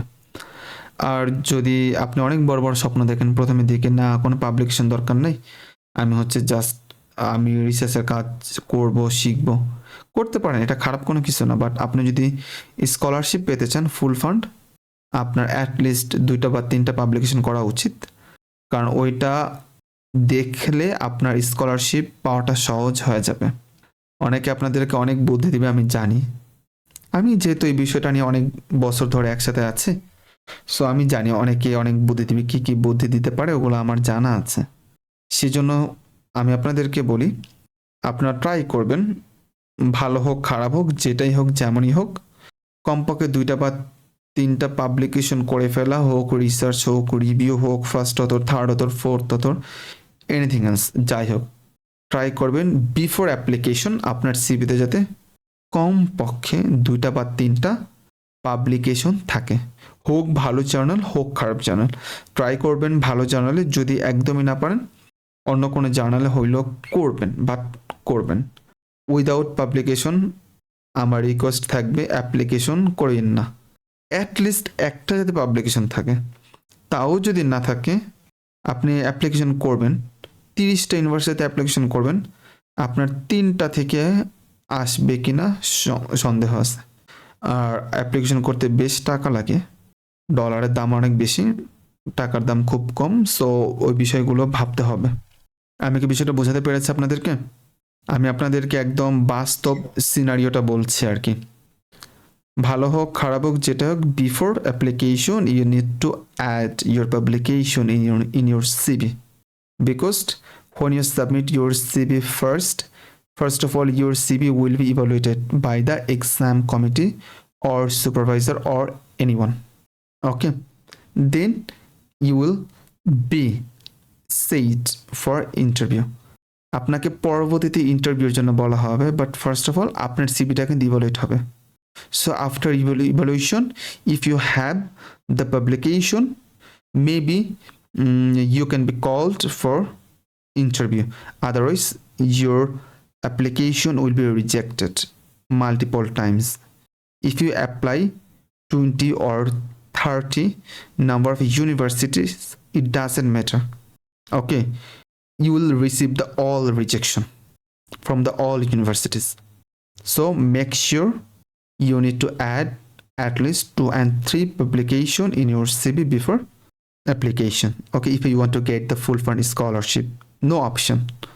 অনেকে আপনাকে অনেক বড় বড় কথা বলবে, সো জাস্ট ভুলে যান সব। ওকে, জাস্ট যেটা বাস্তবতা ওইটা আমি আপনাকে বলে দিচ্ছি। অনেকজনের অনেক কিছু হবে, অনেকজনের হবে দেখে আপনার হবে এমন কোনো কথা নেই। আমি কি বুঝাতে পারলাম বিষয়টা? অনেকজনের অনেক কিছু হবে দেখে যে আপনারা হবে এমন কোনো কি নেই, বিষয় নেই। অনেকে তো অনেক বড় লোক, বাট আপনি আমি তো গরিব। এখন কি বলবেন আমাকে বলেন? অনেকে তো জন্মের পর থেকেই তো বা জন্মের আগে থেকেই সে হচ্ছে কোটিপতি, কারণ তার বাবা ছিল কোটিপতি, কিন্তু আপনি আমি তো না। এখন ওনার সাথে কি আপনি নিজেকে কম্পেয়ার করবেন? আইনস্টাইন মানুষ, আমিও মানুষ, আমার আর ওর নলেজ কি সেম? আমাকে এটা বলেন। না, সেম না। তার মানে অন্যের সাথে নিজেকে কম্পেয়ার করবেন না, প্রত্যেকের লাখ ভাগ্য ডিফারেন্ট। অনেকে দেখা যায় একটা ইউনিভার্সিটি, ধরেন একজন একটা ইউনিভার্সিটি অ্যাপ্লিকেশন করছে, তার সিজিপিএ হচ্ছে সাপোজ 3.20, দেখা গেল ওই ইউনিভার্সিটিতে আরও যারা অ্যাপ্লিকেশন করছে তাদের সবার সিজিপিএ এর থেকে কম, তখন ওনাকে কিন্তু নিবে, কারণ ওনার সিজিপিএ হচ্ছে যারা অ্যাপ্লিকেশন করেছে তাদের মধ্যে থেকে বেশি। বাট ধরে নিচ্ছে আপনার সিজিপিএ হচ্ছে 3.50, আপনি যখন অ্যাপ্লিকেশন করলেন যে ইউনিভার্সিটিতে, ওই ইউনিভার্সিটিতে আরও যারা অ্যাপ্লিকেশন করেছে তারা আপনার থেকে রেজাল্ট অনেক ভালো, দেখেন ওর থেকে কিন্তু আপনার রেজাল্ট ভালো থাকা সত্ত্বেও আপনি ইউনিভার্সিটিতে রিজেক্ট হবেন। কেন হবেন? কারণ এখানে কম্পিটিশন অনেক বেশি, এখানে অনেক ভালো ভালো সিজিপিওয়ালা স্টুডেন্ট তার এখানে অ্যাপ্লিকেশন করেছে। সো ফেসবুকে একটা পোস্ট দেখলেন, লিঙ্কডইনে একটা পোস্ট দেখলেন, দেখে যদি আপনারা চিন্তা করেন যে না ওই ভাই পাইছে আমি পাবো, ওই ভাই ওই আপু পাইছে দেখে আমিও পাবো, so it is not logical. Okay, you need to think practical. আপনাকে প্র্যাকটিক্যালি চিন্তা করতে হবে, এক্সেপশনাল ইজ নট এক্সাম্পল। বোঝা গেছে বিষয়টা? জি ভাই। সো আপনারা যে কাজে করেন আপনাদের জন্য শুভকামনা। ইনশাআল্লাহ আমিও দোয়া করি আল্লাহ যাতে প্রত্যেকটা মানুষকে তার স্বপ্নের পথ সহজ করে দেন। তবে অবশ্যই আপনাদের নিজেদের এই বিষয়টা চাইতে হবে আর সে অনুযায়ী কাজ করতে হবে। ওকে, পৃথিবীর মধ্যে সবচেয়ে সবচেয়ে ভালো ইনভেস্টমেন্টের ভিতরে একটা ইনভেস্টমেন্ট হচ্ছে নিজের উপর ইনভেস্ট করা। আমি আপনাদেরকে বলি যে ধরেন এই যে আপনারা অনলাইন কোর্স করেন না, ডেফিনেটলি আপনারা তো পে করেন, খুব ভালো কথা। অন্য যারা নাকি আরও যারা রিসার্চের কাজ করে আপনারা ট্রাই করবেন ওই জায়গা থেকে না শেখার জন্য। কারণ কি, নিজের উপর ইনভেস্ট করলে আপনি রিটার্ন পাবেন টুডে অর টুমরো। সো আপনারা ট্রাই করবেন প্রতিনিয়ত হচ্ছে নলেজ গেইন করার। যেখানে যেখানে সুযোগ আছে, যে যে কোর্স আপনার ভালো লাগে, যে যে মেন্টর আপনার ভালো লাগে, জাস্ট তাদের একটু ব্যাকগ্রাউন্ডটা একটু জানা ট্রাই করবেন, দেন ওই জায়গা থেকে ওই জিনিসটা করে কিছু একটা করা ট্রাই করবেন। সাপোজ আমাদের এখানে আমাদের অনেকগুলো কোর্স আছে, আমি বলি না যে আমাদের এখানে করতে হবে, আপনার অন্য যেখানে ভালো লাগে ওইখান থেকে করেন, কোনো প্রবলেম নেই, বাট করেন। কারণ করলে আপনি অনেক কিছু শিখতে পারবেন যেটা আপনি বাসায় বসে থাকলে শিখতে পারবেন না। ইউটিউবে অনেক রিসোর্স আছে আমি জানি, আমাদের ইউটিউব চ্যানেলে প্রায় 200-এর মতো ভিডিও আছে আমি জানি, বাট আমি এও জানি আপনারা কেউ এটা দেখেন নাই। খুব কম মানুষ আছে এই জিনিসটা হয়তো দেখেছে তারা, কিন্তু ওগুলো কিন্তু ফ্রিতে দেওয়া আছে। ওই কন্টেন্টগুলো যখন নাকি হচ্ছে অন্য কি হচ্ছে টাকার বিনিময় হচ্ছে করা, তখন আবার দেখা যায় টাকা দিয়ে হচ্ছে ওইগুলো মানুষ সবাই দেখে, স্টুডেন্ট দেখে। বাট ওইটা যখন ফ্রিতে অন্য জায়গায় দেওয়া আছে ওইটা কিন্তু কেউ দেখে না। সো আপনাদের উচিত বিষয়গুলোকে একটু মানে ভাবা আর কি। সুযোগ থাকলে সুযোগটাকে হচ্ছে ইউটিলাইজ করা। সুযোগ সবসময় আসে না, যেহেতু এখানে হচ্ছে আপনার কাজ শিখেছেন, মোটামুটি একটা আইডিয়া হচ্ছে, কম হোক বেশি হোক, সো ট্রাই করেন এই জিনিসটাকে আরেকটু বাড়ানোর জন্য, দেন কাজ শুরু করে দেওয়ার জন্য। আপনি কাজ শুরু করতে পারেন আপনার ইউনিভার্সিটিতে, সবচেয়ে ভালো একটা এনভায়রনমেন্ট, কারণ ওখানে ল্যাব পাবেন, ওইখানে হচ্ছে সুপারভাইজার পাবেন, তার সাথে আপনার রোজ দেখা হবে। আমার সাথে আপনার রোজ দেখা হবে না, তাই না? জীবনে কখনো দেখা হবে কিনা এটাও আমি জানি না। এখন পর্যন্ত অনেক স্টুডেন্টকে পড়িয়েছে, অনেক, তাদের অধিকাংশের সাথে দেখা হয়নি, 5%-এর সাথে দেখা হয়নি, আর বাকিদের সাথে দেখা কখন হবে কিনা তাও জানি না, অনেকে হয়তো ভুলেও গেছে, রাইট? সেজন্যই আমি আপনাদেরকে বলি, যেহেতু কষ্ট করে সময় দিয়েছেন, ওকে, আপনাদের উচিত ভালো এক কিছু অ্যাটলিস্ট এই জায়গা থেকে নিয়ে যাওয়া। আপনাকে হচ্ছে গল্প গুজব করে তারপর সুন্দর সুন্দর কথা বলে মোটিভেশন দিয়ে অ্যাকচুয়ালি কোনো লাভ নেই। বাস্তবতা খুব কঠিন, এখানে হচ্ছে সবাই আপনার কম্পিটিটর, আপনি এখানে সহযোগী খুব কম পাবেন। সো এরকম একটা কম্পিটিটিভ ওয়ার্ল্ডে আপনি যদি সার্ভাইভ করতে চান, ডেফিনেটলি আপনাকে নিজেকে স্ট্রং করতে হবে, নিজেকে কোয়ালিফাইড করতে হবে, প্রোফাইলটাকে স্ট্রং করতে হবে এমনভাবে যাতে আমার যখন সিবি যাবে আশেপাশে যাতে সবারটা অটোমেটিক্যালি রিজেক্ট হয়ে যায়। ওকে, এরকমভাবে নিজের সিবিটাকে স্ট্রং করতে হবে। বোঝা গেছে? সো যাই হোক, আজকে যেহেতু আমাদের শেষ ক্লাস, আমি আর কথা বলবো না। আমার কথা কি কেউ কষ্ট পেয়েছেন নাকি আমি জানি না, অবশ্য পেলে অবশ্য কিছু করার নাই, কারণ যেহেতু এটা শেষ ক্লাস আপনাদের ভালোর জন্যই হচ্ছে বলা। আপনাদের এখানে অনেকজন স্টুডেন্ট ছিল, আমি জানি এখন মাত্র অল্প কয়েকজন আছে, আর বাকিরা হচ্ছে এখানে নাই। এটাই আসলে বাস্তবতা, কারণ সবাই থাকবে না। ওকে, একটা বড় একটা অংশ ঝরে পড়ে যাবে। আপনাদের স্কুলে ক্লাসরুমে কতজন ছিল? 40 জন ছিল, ডাক্তার হয়েছে কয়জন? কজন হয়েছে? 1 জন 2 জন, শেষ। ইঞ্জিনিয়ার হয়েছে কজন? 1 জন 2 জন 3 জন, শেষ। আর বাকিদের কি অবস্থা? তার মধ্যে কমপক্ষে এমন 10 জন আছে দেখেন ওরা পড়ালেখাই করে নাই, এসএসসির পর, কলেজের পর এমন 10 জন আছে ওরা পড়ালেখায় ছেড়ে দিয়েছে। এরকম আরও 10 থেকে 15 জন পাবেন যারা কলেজের পর ছেড়ে দিয়েছে। আর বাকি যে থাকে 20 জন, বাকি 20 জনের ভিতরে ধরেন 5 জন পড়ালেখা নিয়ে সিরিয়াস, তারা একটু ভালো ভালো জায়গায় গিয়েছে, আর বাকি যারা আছে তারা হচ্ছে নড়বড়ে অবস্থা। পড়ে তো পড়ে না, করে তো করে না, মানে চলছে আর কি জীবন ওরকম করে। সো আমাদের কোর্সগুলো অবস্থা ঠিক সেম বাস্তবতা। এখানে হচ্ছে প্রথমের দিকে খুব অনেকজন জয়েন হয়েছিল না, যারা এখানে জয়েন হয়েছিল প্রথম দিকে তারা তো পে করেছিল, রাইট? কিন্তু তারা তো এখন কেউ জয়েন হয় নাই। তার মানে কি হলো আমাকে বলেন?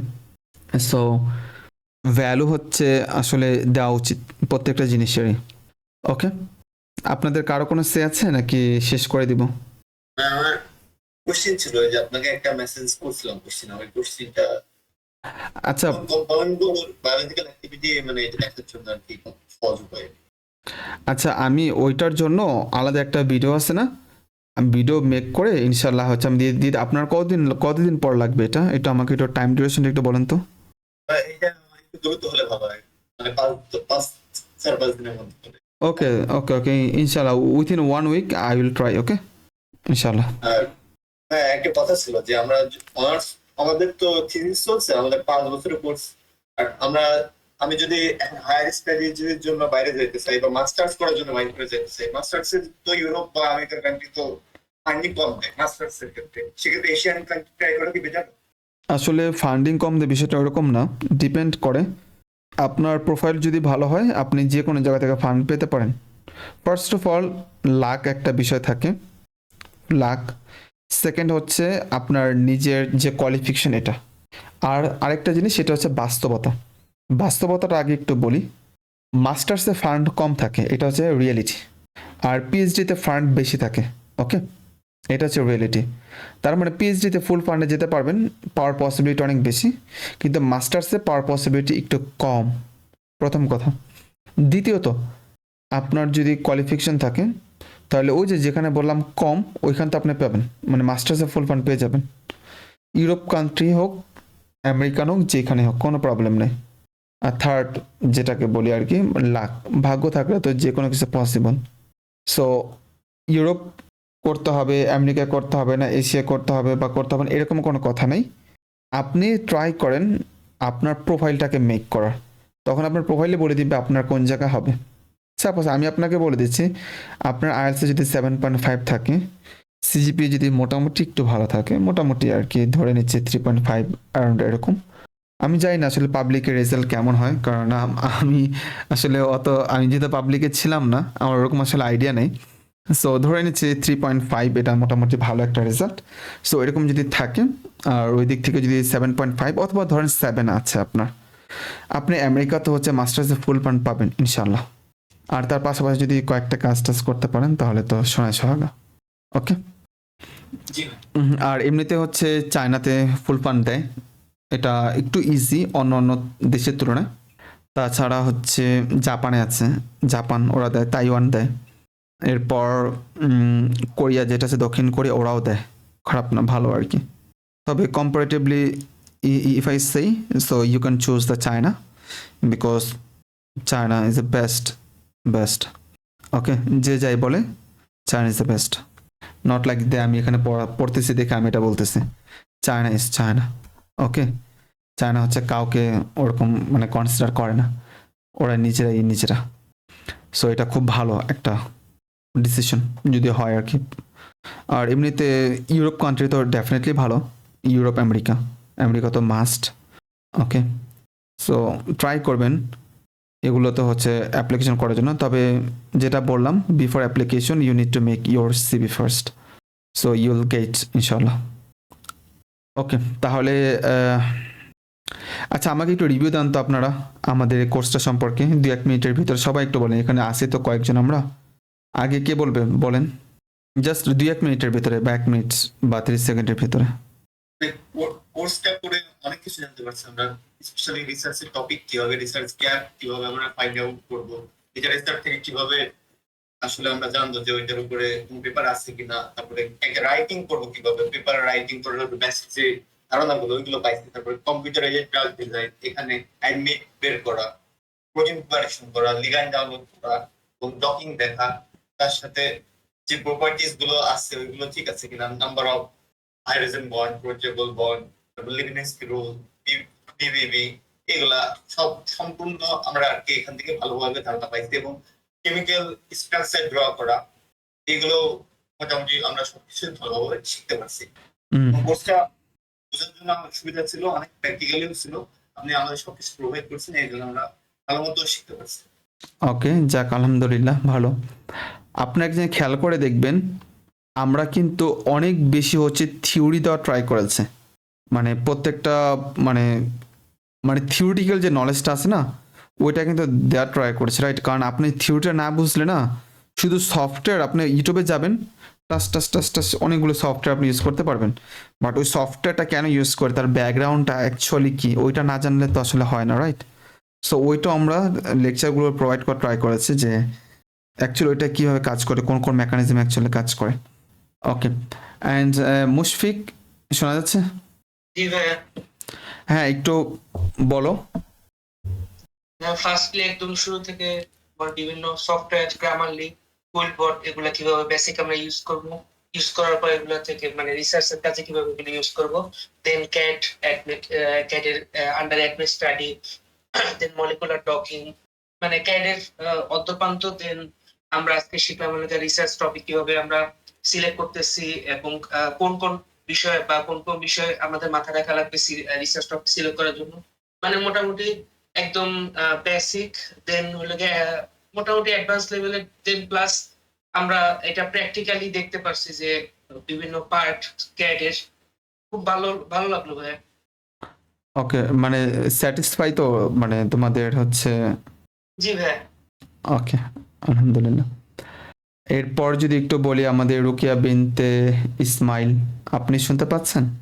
আপু, আপনি কি আছেন? আমাদের কথা শুনতে পাচ্ছেন আপনি? ওকে, উনি হচ্ছে মেবি নেই, প্রবলেম নাই। ওকে, তাহলে হচ্ছে ইনশাল্লাহ আমরা আজকে ক্লাসটা এখানে শেষ করে দিচ্ছি। হয়তো কখনো হচ্ছে আপনাদের সাথে আবার কথা হবে। আরেকটা কথা আমি এখানে বলে দিই, আমরা মাঝে মাঝে করে আপনার বিভিন্ন সেমিনার করি আর কি, অনলাইনে। আমাদের যারা এখানে আছে বা আমাদের যারা কাছের যারা লোকজন আছে, তারা যখন ফুল ফান্ড স্কলারশিপ নিয়ে বাইরে চলে যায় মাস্টার্স বা পিএইচডিতে, তখন তাদেরকে আমরা নিয়ে আসি অ্যাজ এ গেস্ট স্পিকার হিসেবে। দেন হচ্ছে তারা তাদের ফুল জিনিসটাকে হচ্ছে মানে জার্নিটাকে শেয়ার করে, একদম রিয়েল লাইফ এক্সপিরিয়েন্স। সো ওরকম যদি আবার আমরা যদি করি, অলরেডি আমরা বেশ অনেকগুলো করেছে, ইভেন ইন ফিউচারে করার প্ল্যানিং আছে। এটা করতে গেলে একটু আমাদের একটু খাটতে হয়, আর এটা যদি একদম ফ্রি থাকে তারপরও এটা ট্রাই করি জিনিসটা করার জন্য।